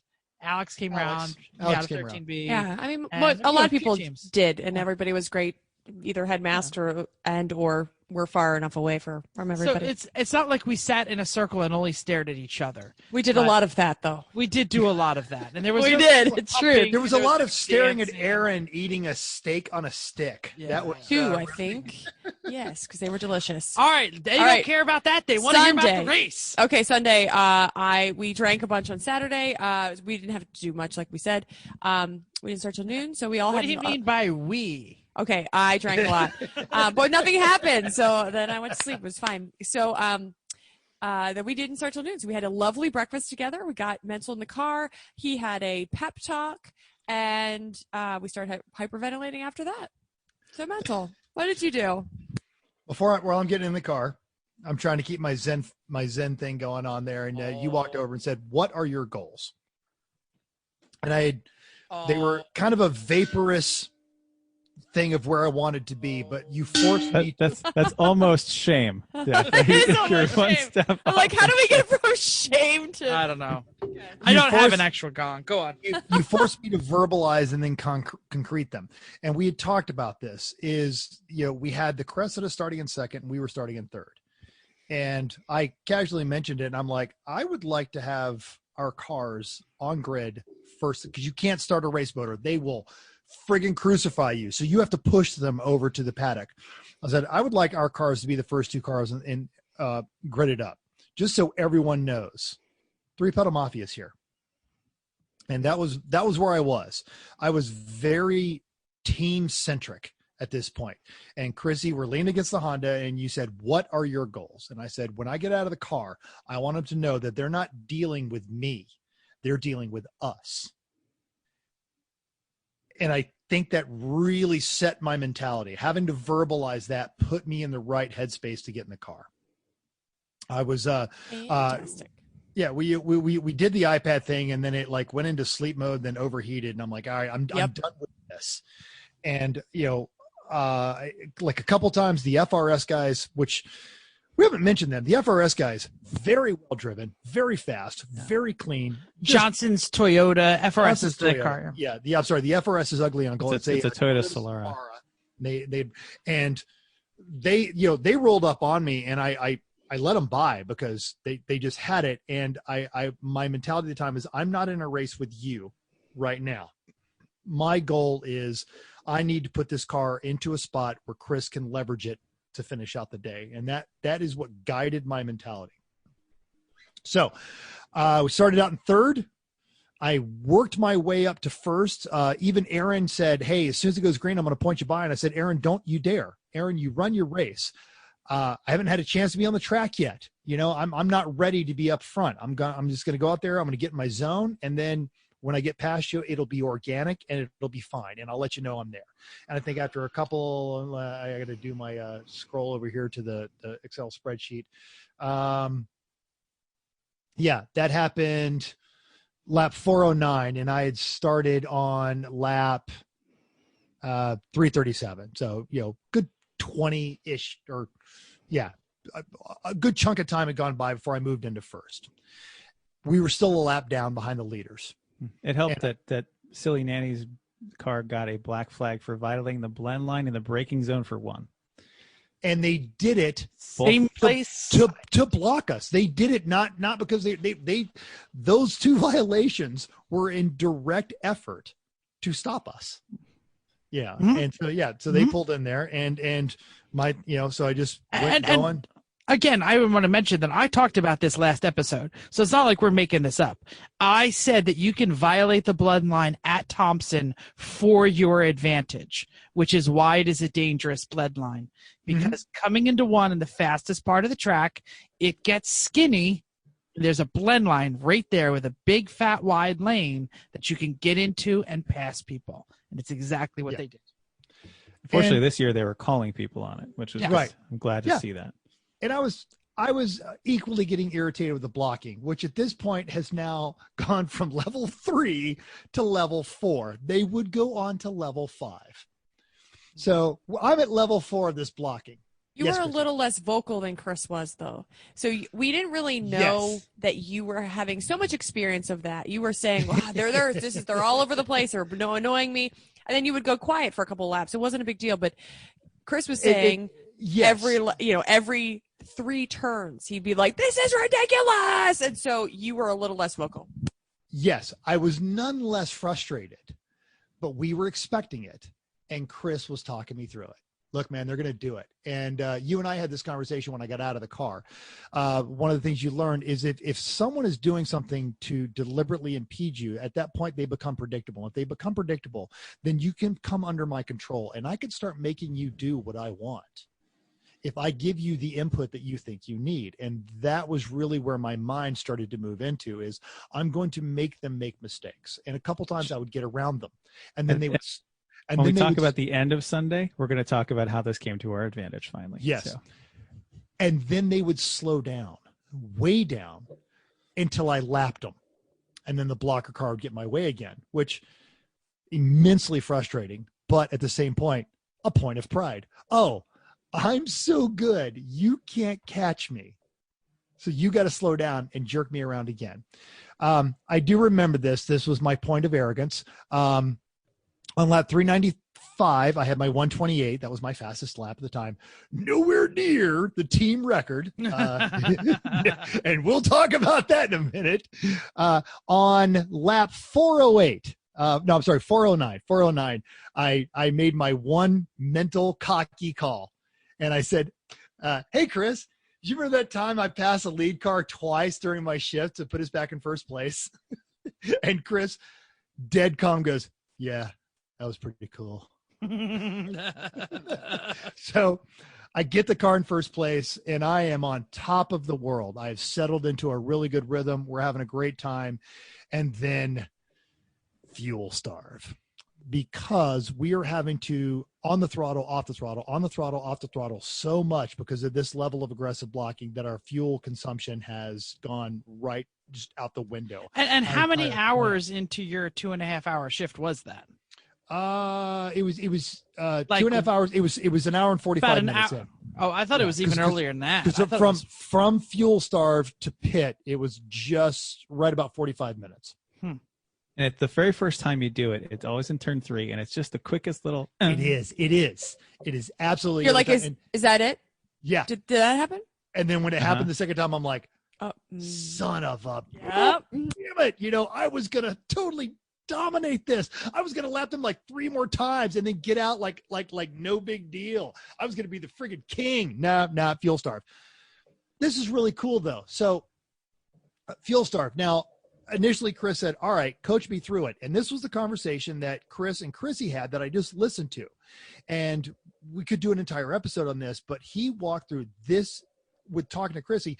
This is how you get this car around the track on a fuel starve. you attack in the corners. You roll out on the straights. You don't go foot to the floor. You don't take it to the red line. So I'm short shifting at 5,500, 6,000 RPMs. And that's how I'm doing. And what was a fourth, fifth, and sixth course became a fifth and sixth course. I was in fifth. In fact, I tried a couple times to see if I could do just fifth all the way around the track. I think once or twice I actually got it. That forced me to stay on the line and not think about just, I'm a race car driver, but really get to dance with the Civic. And done properly, I was in fifth before coming out of that final corner, before you go down to the straightaway. Because normally, if you're winding it out, you hit fifth right as you crest the hill onto the straightaway, and the car unsettles a little bit because you've got no force on the tires, and you're making that shift up to fifth. But I was getting to fifth early, and my times actually didn't drop that much. So there's a cosmic lesson in there about focusing on the line. So Ross Bentley kind of a deal on this one. And I just kept my Zen place. And the person that was jamming me up, I had to remind myself, I'm not racing them. I know who I'm racing. And the person I'm racing, the car that I'm racing, I'm beating. So that's, Yeah. And that's kind of the same Zen that I was in. I was focused on Momrath and counting my laps. Mm-hmm. I wasn't trying to do 129s and do the fastest lap possible. No. It was pass that guy, be safe, pass that Right. guy, do that right. And I moved into like kind of a new place where, Chrissy asked me, what are your goals? When I get out of the car, everyone's going to know that they didn't go up against Mental. They went up against the 3-pedal mafia. When I got out of the car, everyone knew you weren't racing Mental. You were racing the 3-pedal mafia. And on that, now, not to say that a couple times when the blocking car would do something really stupid, I looked over and I deliberately would pull my shade down because that is in fact one of those physically intimidating things. And I've got Mental written across my window shade. I'm like, I hope he can't read it from there. Did you stare at him the entire way down Right. the straight? Like this. Like Ford versus Ferrari. And they're like, there was a couple of those. I looked I'm over. going to defend Ford versus Ferrari for a moment Yeah, here. and That's a really long straight. Yeah, but I would look over and go, this is not going to play out the way you think it is. And later on, when I was talking to Chris on the radio, I said a phrase to you, and I don't want to spoil it on this, but more than once. Now, Chrissy said I wasn't on the radio being angry. Inside, I was frigging raging. I mean, like you four told times. us not so many times. No, 4 times I did the math on if I just friggin' go into him right now and put him into the wall, I could buy a new Civic EF hatch for this much, and an engine would cost me this much, and I could put a cage in it for this much, and Chris would be mad at me. He'd be mad at me for like 2 months. But then when the car showed up with a cage in it, and then I showed up to help the engine in it, he'd eventually forgive me, and it would totally be worth it to put him into the wall right now. And then Chris would be like, hey man, don't let him into your head. I'm like, oh, fine. Okay. Or whatever, So yes, I didn't verbalize any of that on the radio, but or some of it. Same stuff was going through my head. Mental and I had to talk each other off the ledge when we were in the car. That's how it works. Absolutely. Yes. So we both know what's going on, and we just got to do it for each other. That's good. I did the math on how much a new Godzilla would cost me, and it was almost worth it. But I wanted the team to do well. That was where my headset was. So got in the car in third, had the car in first. As I am making my in lap, my cool down lap to bring into the pits, we get wrapped. They get around me one more time. It was horribly defeating. So I understand your pain on Saturday, Chris, because I'm like, damn it. But I was loosening the belts and I pulled in for a pit stop. Yep. And it was a good pit stop. It was No a great problems pit there. stop. Yep. Got right back out and proceeded to immediately run into the back of the blocker car and got blocked for hours. Yep. Yes. And I was very angry about it. But then it became a strategy, though, if I pushed them hard enough, they had to go fast to stay ahead of me. They couldn't do what they were doing with Mental of let me go for a lap and then catch me back up. They had to stay ahead of me. Yes. So that's what we did. I pushed them as hard as I could push them. And we kept calling that to you. I kept saying, you're still catching them. And You're and being blocked. Your times were good. Yeah. They weren't what you wanted them to be, but they were fine. Like you were running 130s I know. or close to it. So we we were like running very good lap times. We were passing the whole field, despite the fact that he had to stop it next to every time we went by the snipe, or the Sunbeam Rapier, Sunbeam Rapier, yeah. or the diesel Cabrio that was surprisingly hard to pass because they were not lifting for anyone or anything. No, because it would take them a week. Never lift in a diesel VW. Yeah. Right. Despite that, because he knew that if he gave an inch, I was going to be by him, and then he'd have to, dive bomb me to get back in front of you. So because of that, like, we kept going, but I had to drive the wheels off the car to be right on him all the time to take advantage of any mistake, and that cost us fuel. It did. Mental. So 4-minute pit stop, one of our best full pit stops, I think, ever. And that includes the outlap too, by the way. Yes. So we did, I pulled the car in second. We got the car back out in second. And within 8 laps, you were in first.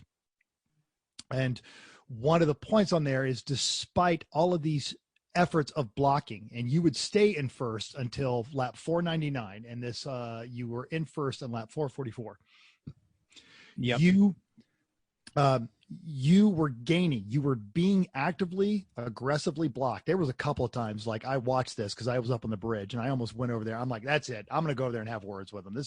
They are threatening the life of my friend. But you were still picking up a half a second every lap. And you should mention, we were in first and the Audi was in second at this point. Yes. And Chris was gaining on that Audi half a second every lap. Was making space.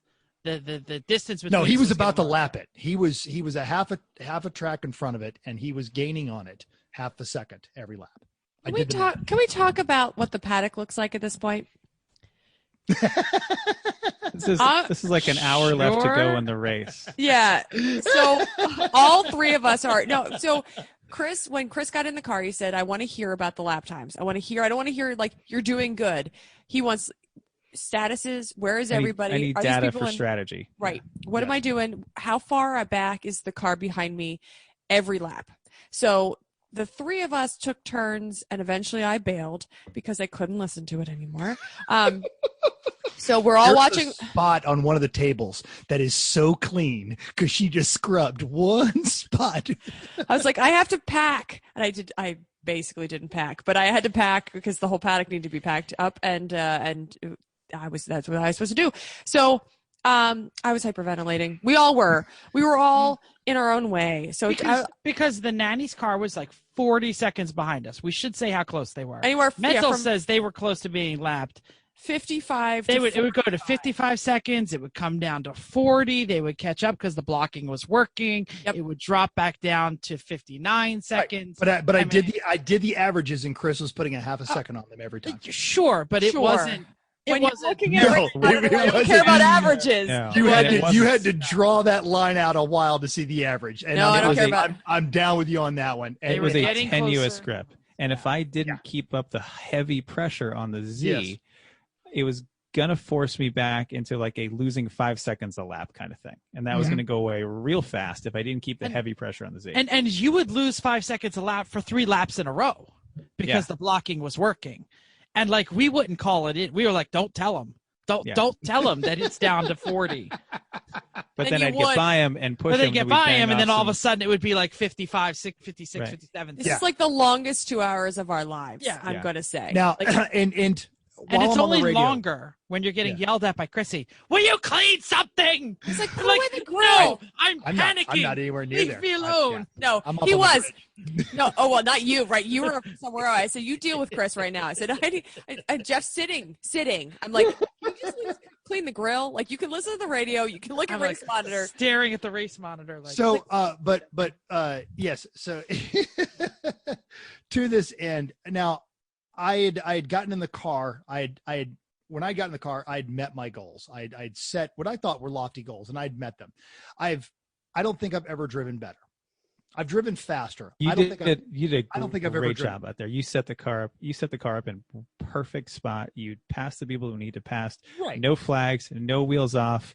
You didn't F any goats today. Right. Everything was great. Stuck with the team goals. I have never gotten out of a car more exhausted. ever in my life. And I mean, I got out and my legs were weak, and that's why I kept pacing while we were doing the pit thing, while you were holding the fire bottle. And then finally, when I caught my breath, I walked over and was like, this is happening. This is happening. This is what the car's doing, kind of a deal. And then we got you strapped in to go.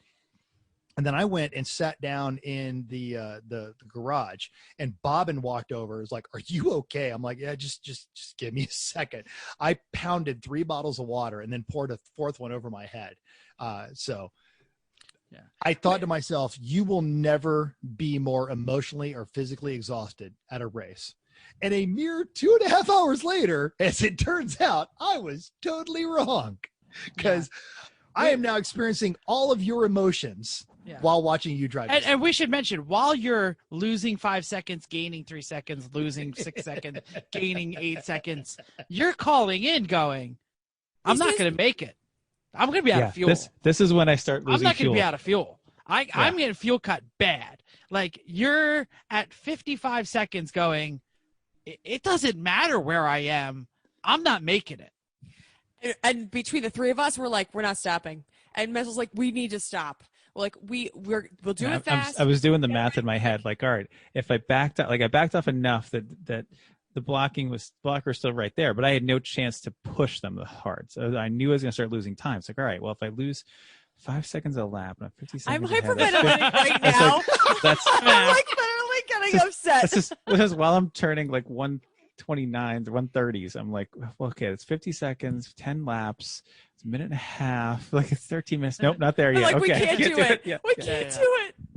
Yeah. So then I come around 10, or just before I come awn 10, I was coming out of the bowl and I see 1 yellow flag, and then I see a second, but it's not held up very well. Oh yeah, don't go there. Hold on. Don't go there yet. We're not there yet. So we decide we are going to do a splash and go. We make the team decision. But no. I'm going to tell you. No, Jeff, before we get there, the same team that has their blocker car out, pulls out a 3rd car that has sat all weekend. No, that's later. No, that happened after our pit, I thought. I did too. It was around similar times. Yeah.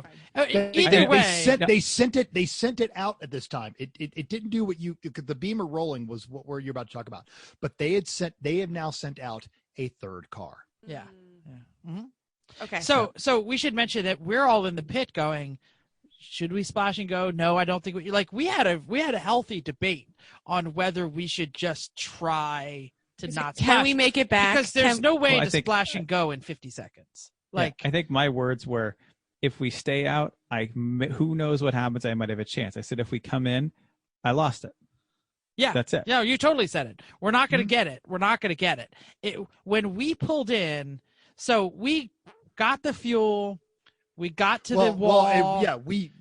Mental and I were suited. I'm still arguing the throw the 5 gallons in it, and I'm. And I'm arguing against it, but we're against the wall waiting. And Mental has a radio, and I don't. I'm in the helmet. I'm standing on the. I didn't have my helmet on. I'm standing on the wall, and I look over and I say, "The guy at start finish has a yellow flag in his hand. He has 2 yellow flags in his hand, but he's not.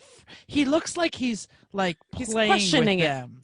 He's like wrapping them around the stick, like he's folding them up for the day. And I'm like watching him, like I am like staring at his soul, trying to figure out what he does. And I see him like kind of like playing with them, and he stacks them with one on one side of his hand and one on the other side, and he unfurls them.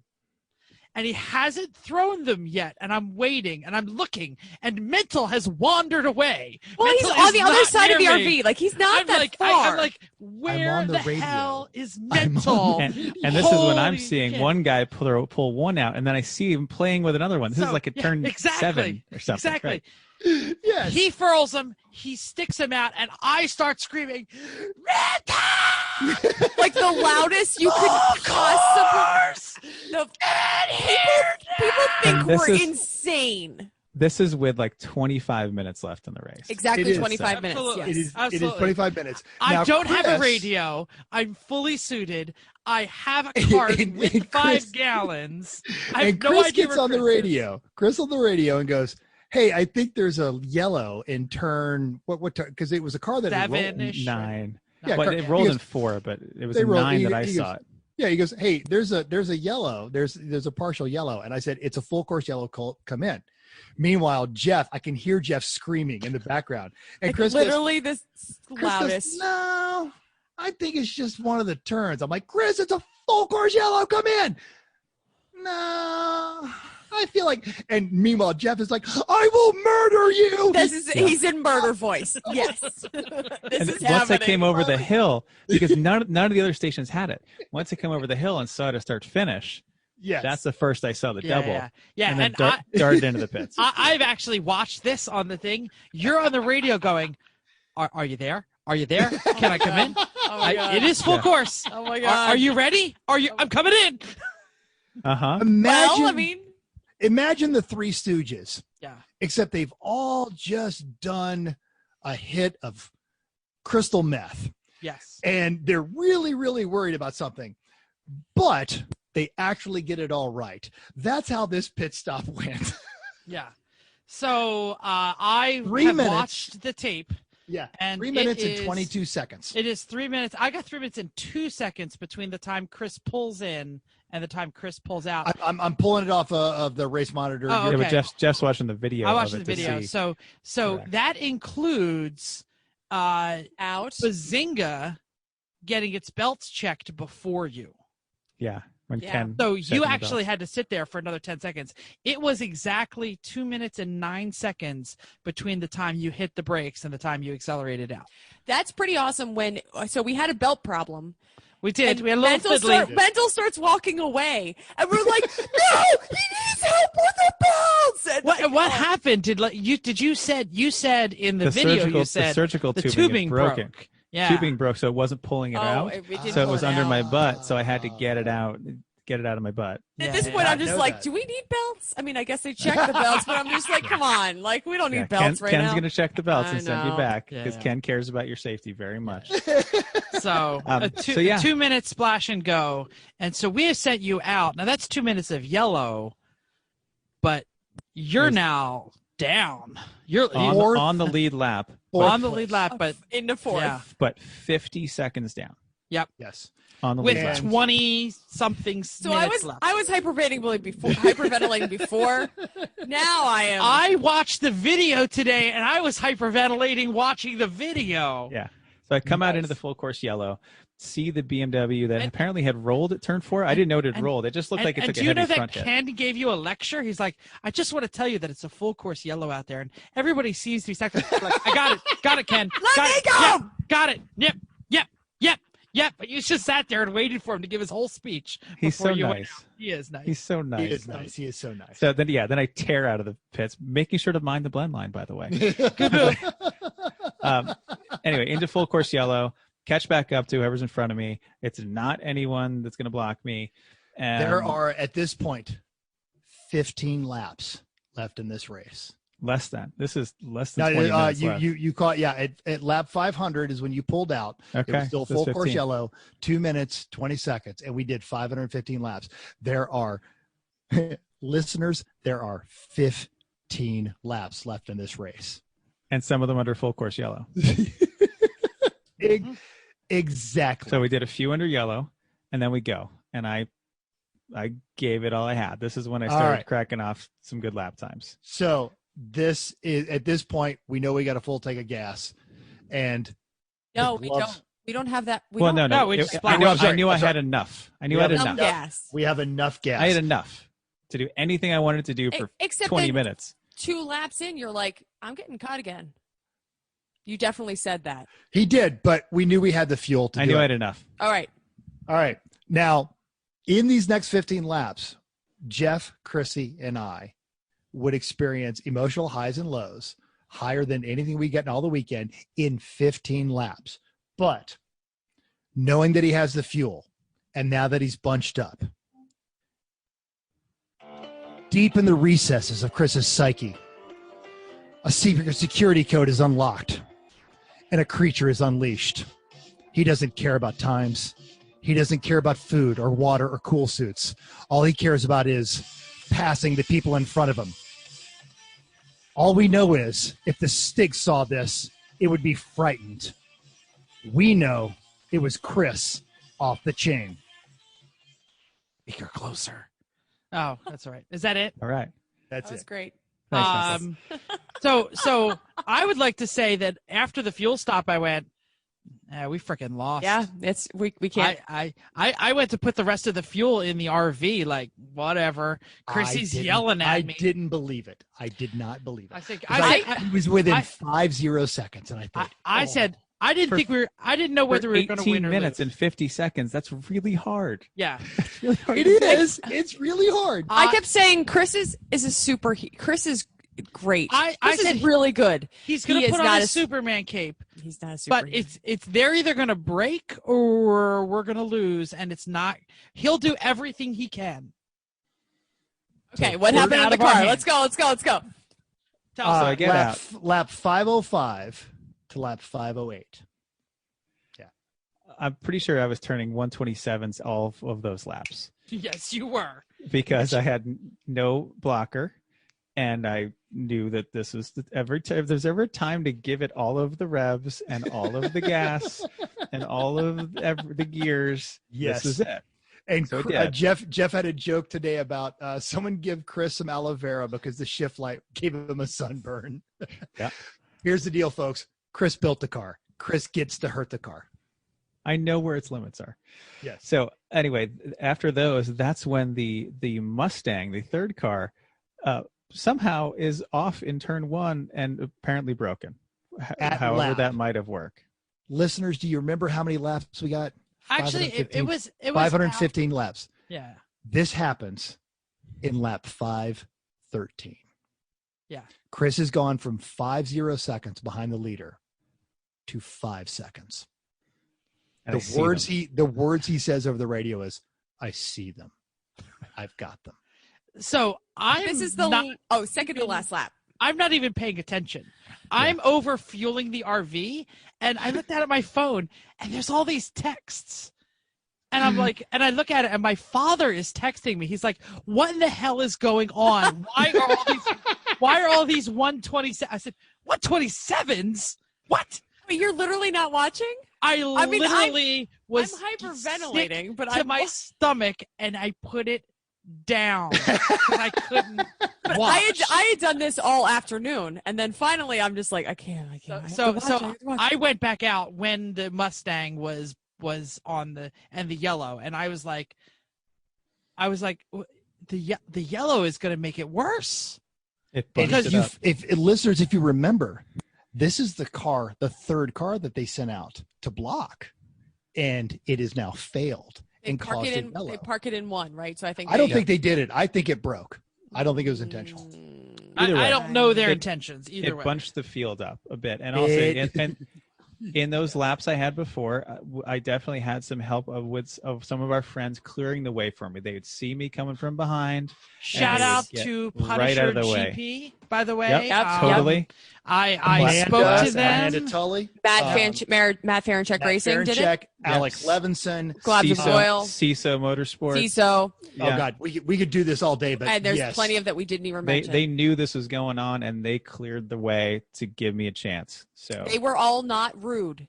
They No. all just made it difficult to make them pass. No, not Every that. one No, of they them. they Chrissy, just got out of not our that. they way. got out of your They way. got out I'm of our sorry. way. Okay, That's okay, what I'm okay. trying to say. They saw me coming and got out of my way. Like those are the cars that I saw get out of my way. For those of you who have never or are new to Lemons or have never raced in a Lemons race, in that last hour, you better know who's in the top 5 or the top 10 and who's running hard.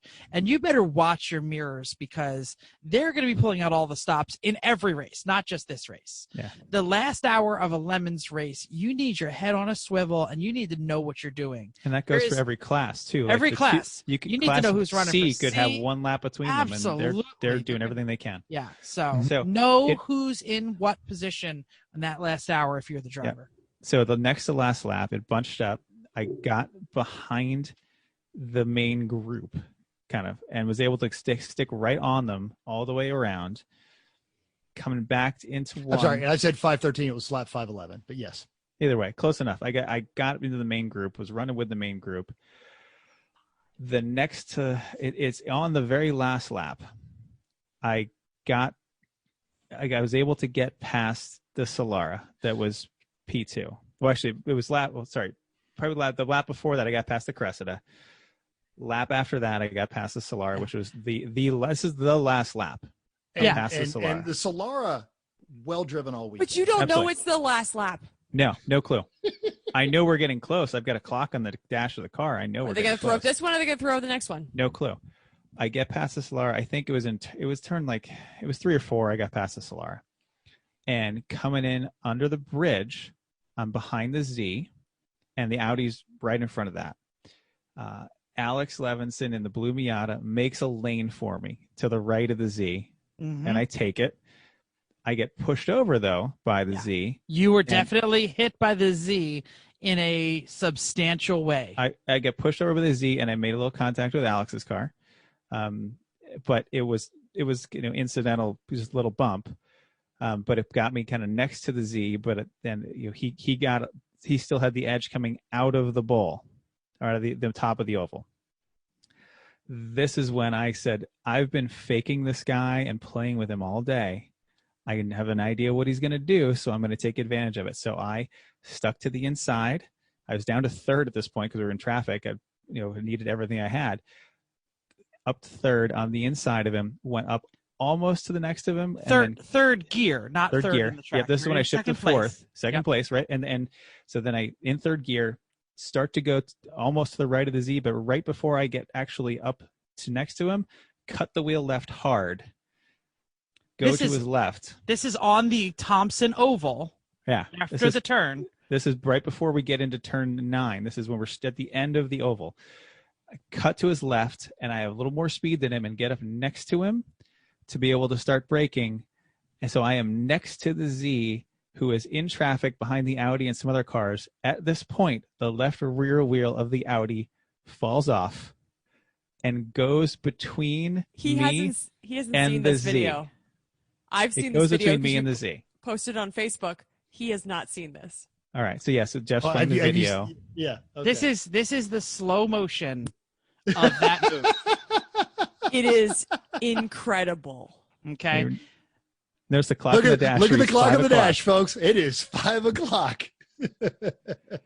So I come up to the right of the Z, See that faking shift him out. light. All right. I'm sorry if you're not watching on. If you're listening, Then to I the go to podcast, I'm fourth. sorry. Check it out And on then our I- Facebook. It's on. And then I cut to his left because he's Holy expecting me up the crap. right. And when I do that, then the wheel falls off the Audi, and you can There see it is, right there next to the iPad. Right in front of me, right? And he stays on it. He keeps Oh, driving that Audi. Yeah, he stays on it, but I am past him. I pass another car in that corner, and I come into it, and this is when I radio in, the wheel fell off the Audi. The wheel fell off the Audi. Mental The is only listening. person on the radio at this point, I have one in my hand, but you heard it more. okay, is me. And everyone has gathered up on the wall. On Right, the there's fence 100 people waiting to see the to, check. to watch the end of the race. If And I that turn wheel didn't- around and yell out a guttural scream. And everyone looks at me like, what is the What? matter with that man? What did you say? Wait, the wheel fell off. I think you said the wheel fell off for a long time. You're like, the wheel fell Yeah. off. And we're like, wait, off of who? Off of what? And, right. What? Did our wheel just fall I off? thought it said What? the Audi. But No, you I did, but when think- Mental We was didn't screaming. have radio. I knew what you meant and just went, yeah. I think even if the wheel didn't fall off, I think I had it. Oh, you were Oh, totally totes. I was Totally had going it. Totally faster than passing he him. was. I was in a more advantageous place. Absolutely. I think I would have had it. Yep. But the And wheel And falls Mental's off. like, And we then won. And I was like, do not. No.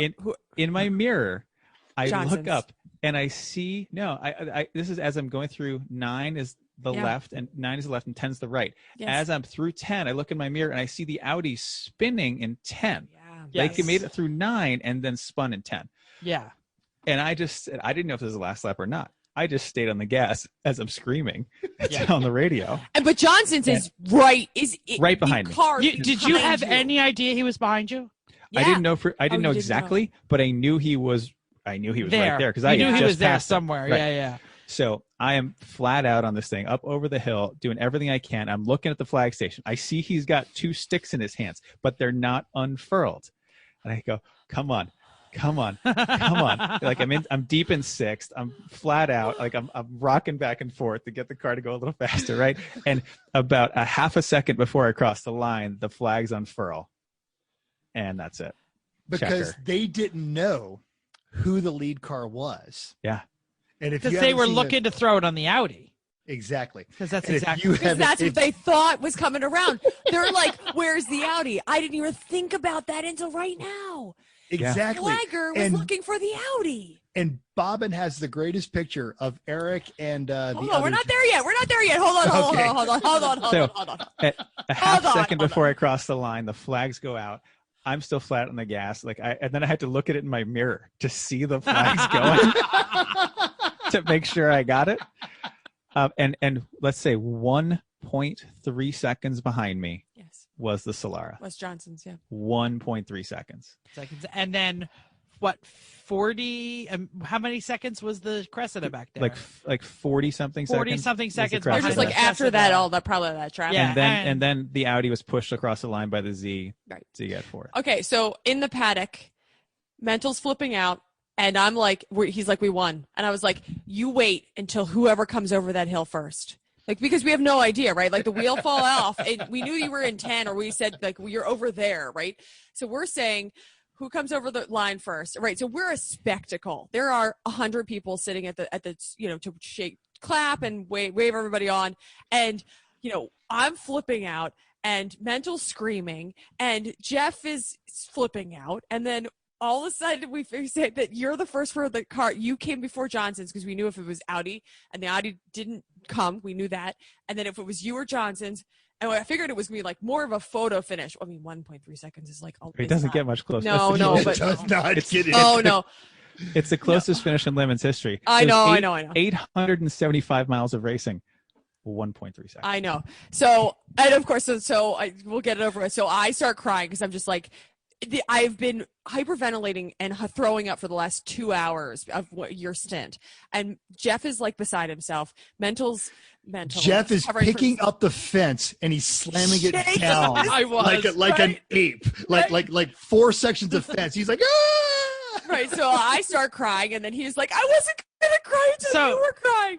So here's a little in the paddock story. I go over to, this is before Chris wins, like after our fuel stop, and I'm just ejected because I'm pretty sure we're going to lose at this point. And Manny comes over to me and says, man, I'm sorry. It's going to take an act of God at this point because they're going to have to brake. And I was like, as it turns out, you're right. They and wouldn't then have to brake. And my brain immediately said, and I know I was screaming this at the top of my lungs, that wasn't them braking. Chris broke them. Like, you made them run so hard to stay ahead of you that they used up their car before you used up yours. This is not random. This is them. They knew that they were not faster all day. That's why they blocked for a day and a half. They knew that they had no chance to win on speed, and they had to push their car harder than they wanted to. They had to go 11 tenths. And when you push a car 11 tenths for that long, you're going to screw up or you're going to break it. I'm pretty sure that somebody told us that they had no brakes at the end, and I think they were only using fourth or something like that. That their car was beyond hurting, and that was probably not just Sunday afternoon. But if it wasn't that, it could have been something else. But they were already suffering. And that's why whoever was driving the Z during my Sunday shift was very good. They were able to go very quickly, but also very good at just stopping at just the right spot and keeping just enough room and making sure they just didn't go off the track. So I actually give kudos for the skills involved. They were just poorly applied. Yeah, I want to mention that there was, in the hour 20 minutes or hour and 30 minutes that I watched, there was 100 opportunities for them just to push you into the grass. Mm-hmm. And they did not.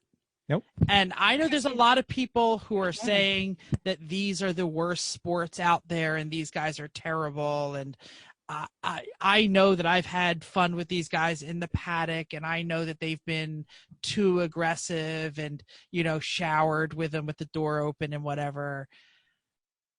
This was not the best sportsman-like move, but it could have been a lot worse. Absolutely. It could have, but at the same time, I remember getting on the radio and I told Chris, that guy needs to be a little bit more afraid of you. Because right now he thinks that you'll back off on everything. And I think a couple of times Chris let him know, this is a line, and I'm prepared to die on this particular hill. But going back to the whole thing too, the Johnson's team, the Johnson's Toyota. Yeah. No, they had two cars. One of them was hurting a little bit. It was a new build, so it had the teething problems. The Solara they run, it's always fast, it's always well driven, and they resorted to none of this nonsense at all. Mm-hmm. Yeah, we should tell them what they said on as they passed. As they were 1.3 seconds, or 1.2 seconds behind as we us. pulled into our paddock after, coming into the paddock at the end, the guy was like, "Hey, great race out there." I think he said I'm glad it was you guys. So. Mm-hmm. And we were prepared for it to be them too, because we were all, they drove a clean, and have always been clean. But and I want to go back to this just for a minute and say that the reason that blocking is bad, and the reason that bad sportsman-like behavior is bad, is because if we would have had a third car, I would have gone out there and taken him out. And I don't mean I would have hit him. I don't mean I would have killed somebody. But if we had the boat or the hombre in 32nd place, I would have removed the problem, because I do not worry about a black flag.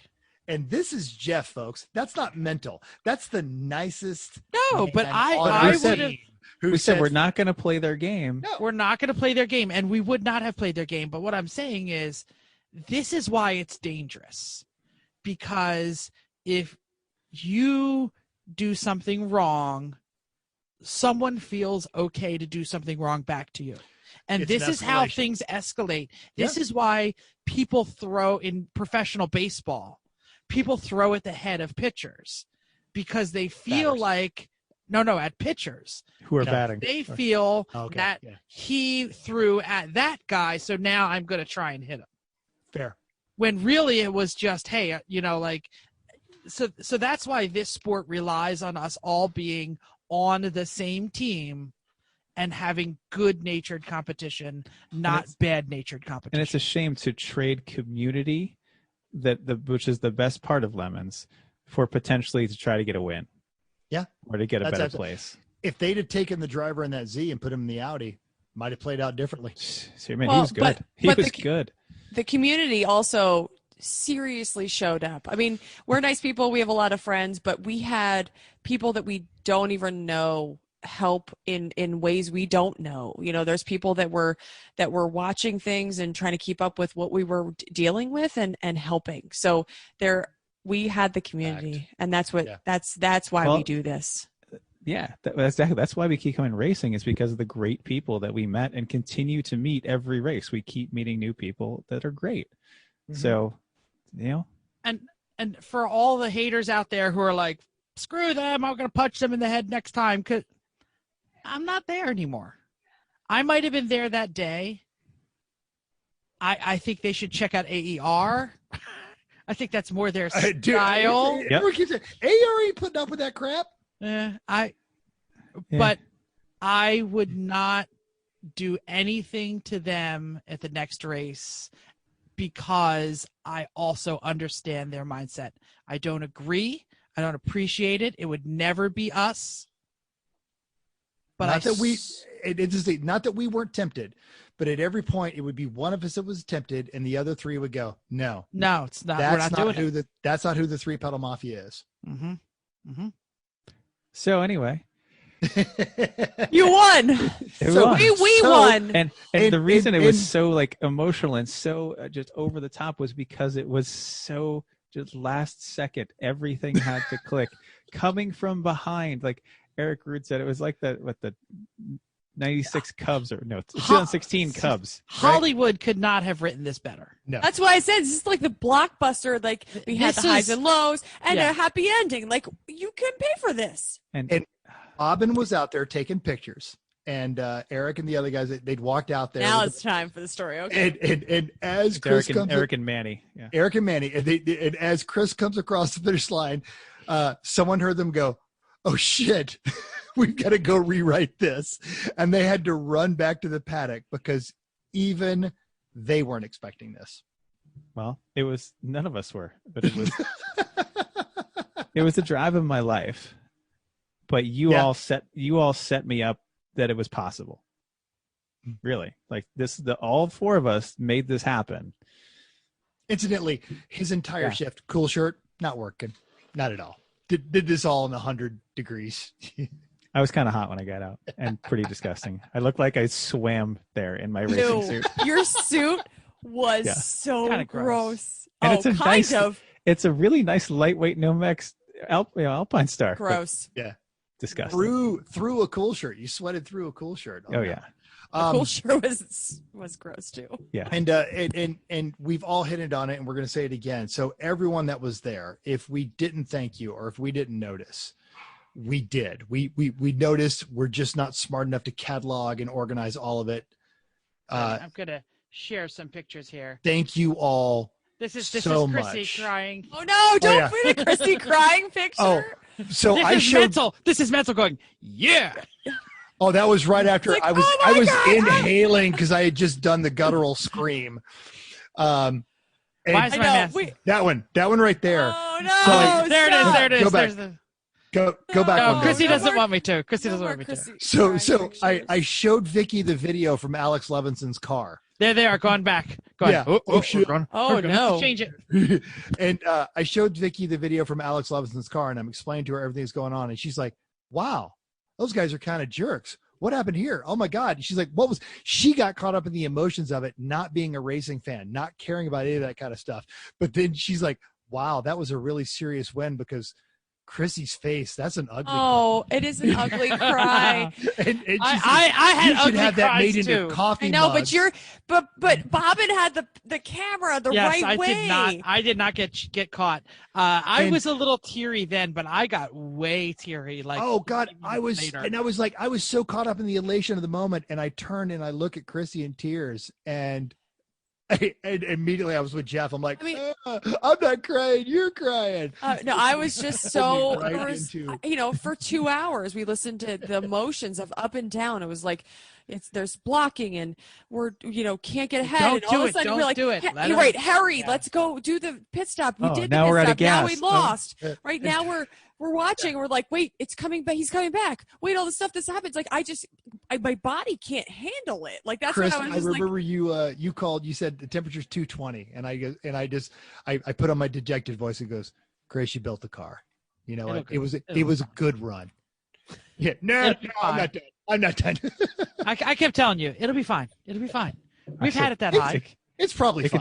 It could take one more. It's probably fine. It didn't run real well for the parade. Like it wasn't really idle. No, but that's it ran better when I went to put it in the trailer though, so that's good. So I'm hoping some more time in the trailer to think about what it did when I pull it out. I'm gonna pull it out and give it a compression test and see. We'll let you know how it goes. Happened, right? Okay, so we won. We got out of the car. We had a fun parade. It was, this is how the paddock goes now. We don't have everybody stand around and accept a trophy in front of a whole pile of people scrambled right next to each other. The parade was awesome. We got a comment from one of the drivers of the blocking car as we were going by. Yes, we did. Sorry about all the blocking. Yeah. To which Jeff was replied, he driving nicely, the blocking car or the other? We don't know. Unknown. But yeah, Jeff replied, one of the guys. We'll talk about this later. So Yeah. Yeah, that was the perfect response, Jeff, because I was formulating mine, and it was much Yeah. more Kurt Russell, Snake Plissken style. But and I have to say that's the guy that I have been most friendly with in the pits. I believe his name is Dan. I'm not really sure. Yeah. Well, and Amanda says that they're actually all really good people, so maybe they just got too red. I mean, I don't know. There's some bad blood there anyway. Let's just say that this is not how Lemons rolls usually. Right. So. Let's judge the actions, not the people, until we have reason to judge the people. Fine. But we had a great time with the parade. I felt like there's a lot of people that were really genuinely happy, not just to see the we parade have a lot going of by. really enthusiastic That's what I'm saying. congratulations and shout outs. It's supposed to be like they go by like, oh, hey guys, yeah, nice job. Like a lot of real enthusiasm to that one. So Yeah.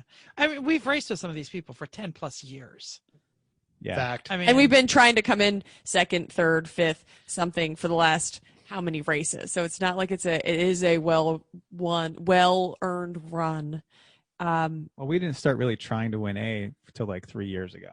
Okay. Well, yeah, we've had a couple races. We've been trying so- for 3 years. Yeah. right. And having all of the problems, turbo cars that run fastest lap and then can't finish the race. We've been in the right Fuel pump. car and blown fuel pumps or taken wires in the tire. Sometimes we've just gotten beat by faster cars. Yeah. I mean, Yeah. you know, we are not friends with the on Suncock, whatever their name is. What's their names? We don't. Straight out of Suncook. Straight out of They Suncook. don't do this anymore. But yeah. We're not friends with them, but they were great drivers who beat us on the track.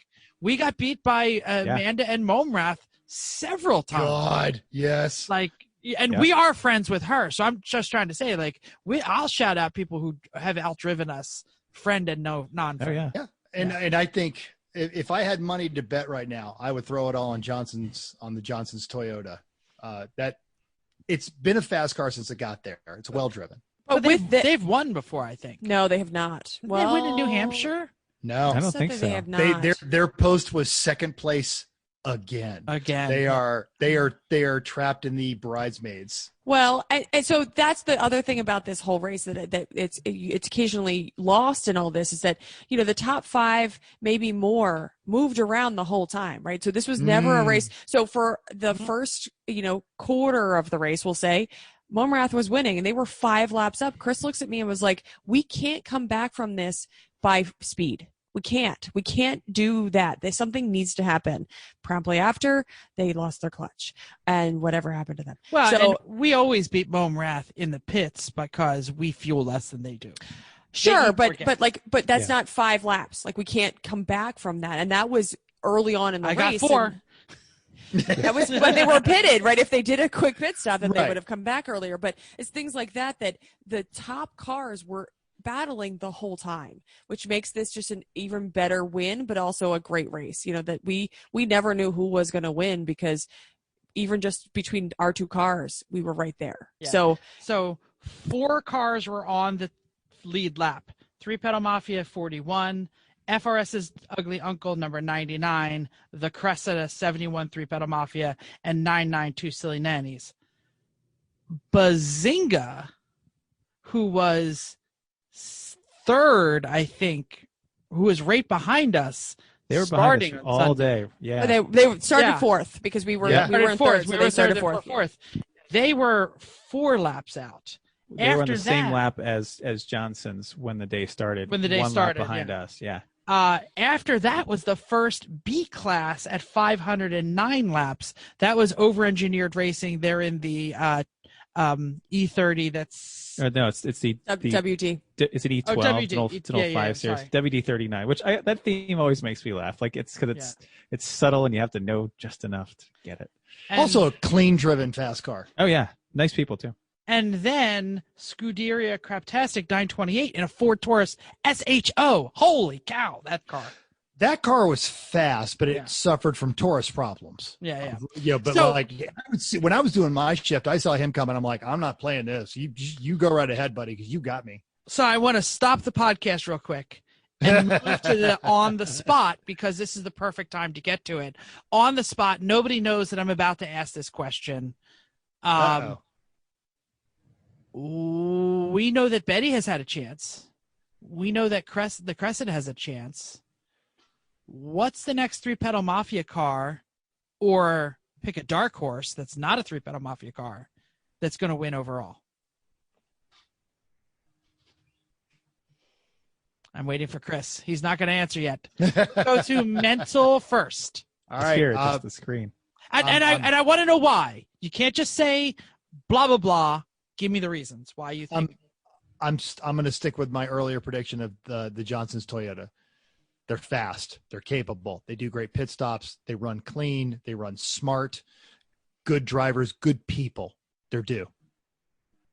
I like your answer. I'm going to go Betty because I think they want it bad.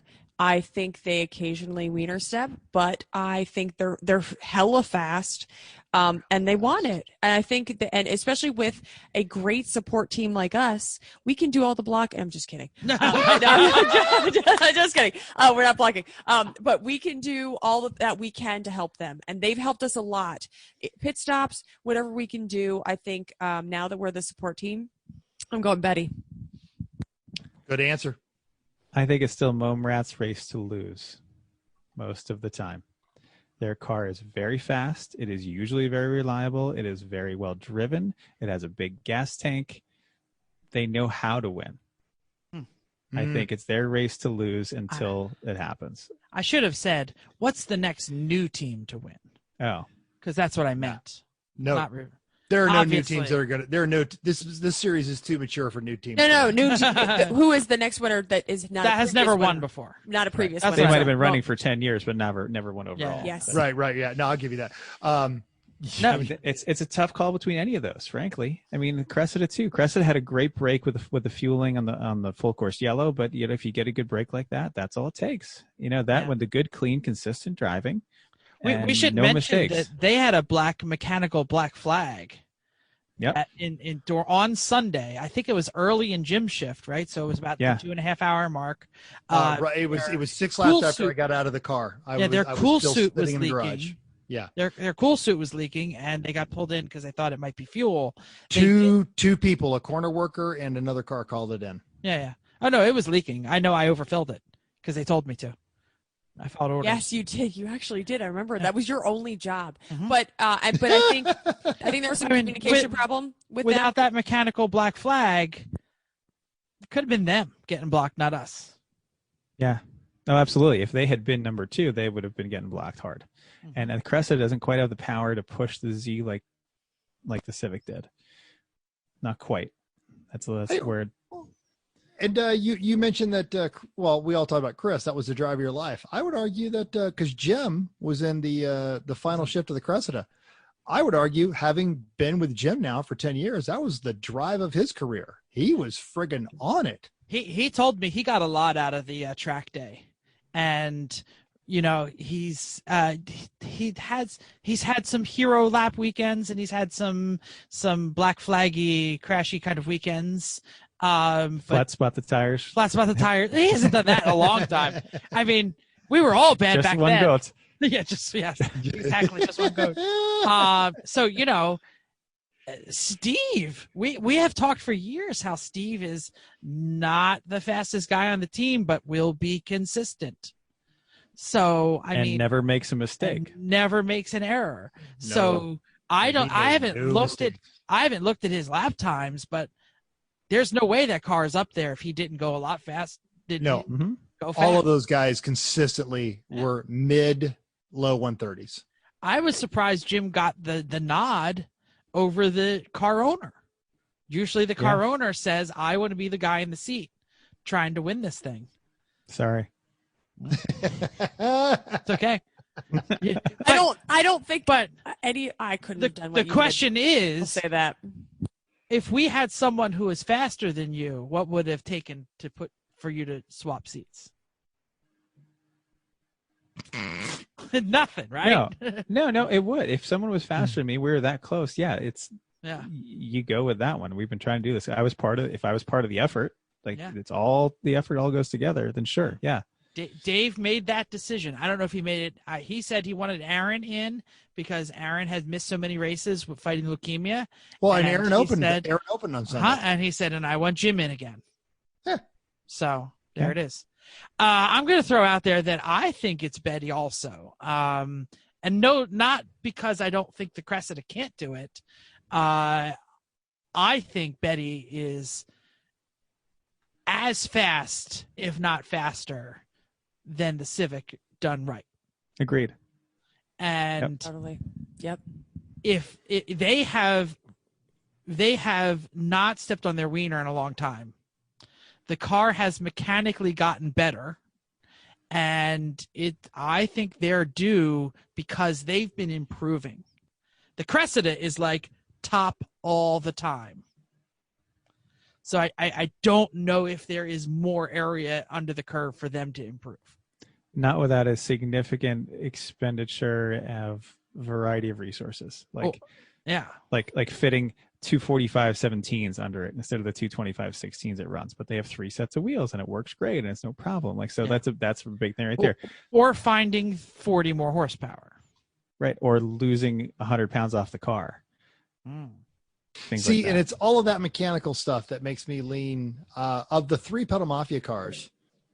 Because really there's not much to be done to the Cressida and keep that kind of anvil reliability. And they focused.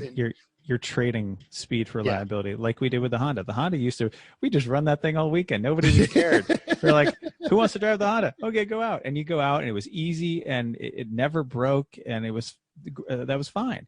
Mm-hmm. Once we then, decided we're going to double the horsepower and, make the wheels, make it wide bodied and arrowed and stupid. Then all of a sudden it's hard to drive and, beats you up but it works,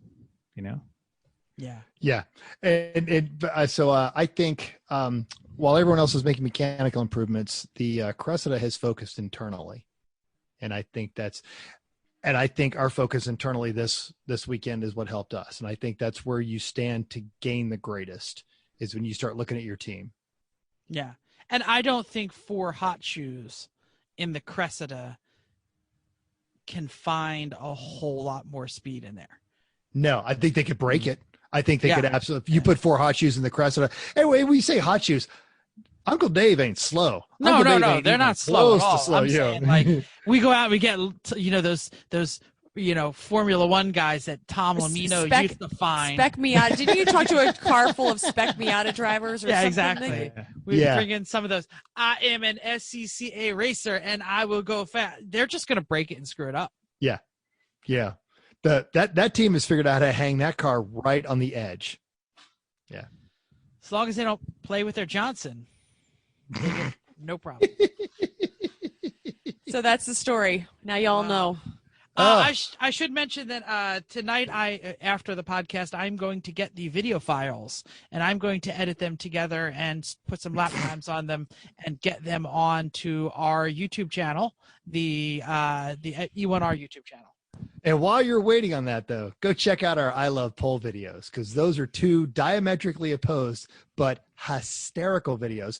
And I should also mention that the Friday night update from Thompson with Chrissy and Jeff got more views than our Thompson podcast episode. Wow. On YouTube, which is a shame because I think the Saturday night update is so much funnier. Because you're in it. No, actually, I'm not in most of it. But yeah, I'll just believe you because I wasn't there. I mean, I was over on the side or something. Yeah, you were yoga stretching to settle your nerves. Donnie is in Saturday night, so it's funnier in general. So we're also he makes math jokes. Tomorrow. Check out if you already listened to this on Thursday. We're going to be on Thursday Therapy with Jay and Nick, or one or both of them. So check it out. And if you don't catch it, when it happens at 12 p.m. Pacific, 3 p.m. Eastern, then it should be. I think it lives on YouTube. It does. Probably on Facebook as well. So check it out. An appropriate time to have it for us on the East Coast. Yeah. Nice. Oh, I just got it. 69. Nice. 3 p.m. Nice. Thanks for holding on for this very long show. Appreciate it, all of our listeners. And again, thanks to everybody who helped us out. There were so many teams out there who thanked us. Thanks for all the love that we got and just everything. We couldn't have done this alone. Takes a village. Totally. Takes a paddock. And when the current craziness is over, just, you know what? Everybody that helped us out, come on by the hot tub. It's a small hot tub for that. exactly. You can't get in, but you can hang out near it. It's not disgusting if there's 70 of us. It's totally. Everyone has one leg and One like toe One at that toe, point, yeah. right? Yeah, gross. Anyway, Do you have any idea what we're covering next week? we're not there Yeah, yet, I barely Nah. got through today. right? Oh, we yeah. We've got a lot of people that would like to come on, and we'd like to have them on. That's We'll true. see. It's true. Our next race might not be until October, right? Speak for And we'll yourself, do some- buddy. I got 2 in September if they go. Okay. We got some track days coming up, Jeff. Come on, there's a Watkins Glen, there's a VIR, there's stuff I've like not that, signed up so- for any of those. I know to sign up for some. Okay. I'm doing the 24. We're not going to do 24, but we're going to be at the 24 in High Plains with the Inglorious Bastards. And just today, I got an invitation to run the Solstice baby at Button Willow. Cool. Very nice. I'm jealous. Anyway, hop on a plane. I can't. The Rona. Middle seats. They don't sit in the middle seats unless you're on Delta, and screw them anyways. No, I can't travel to any state that has a restriction, or else I need to take 2 weeks of vacation time to settle out my 14-day quarantine. Yeah, It's terrible. Terrible. Anyway, should I wrap it up? Please. You should. You're about to run Music's out of gonna music. end. No, I keep rewinding it.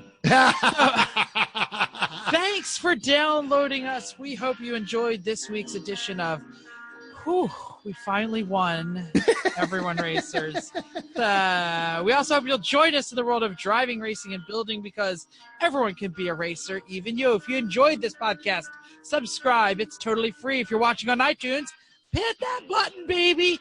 Go to iTunes, give us a 5-star rating. Even if you hate us, give us 5 stars and tell us why. If you have any questions or show ideas, drop a comment on our Facebook page, Everyone Racers, or email us at everyone.racers@gmail.com. Find us on Instagram or Twitter, everyone.racers. Thanks again, and until next week, Bill and company, I hope you're listening, because you're about to head down to Charlotte.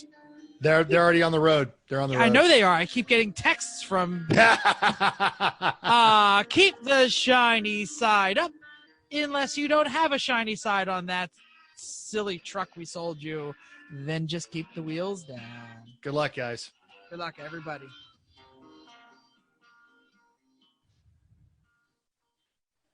How long does it take?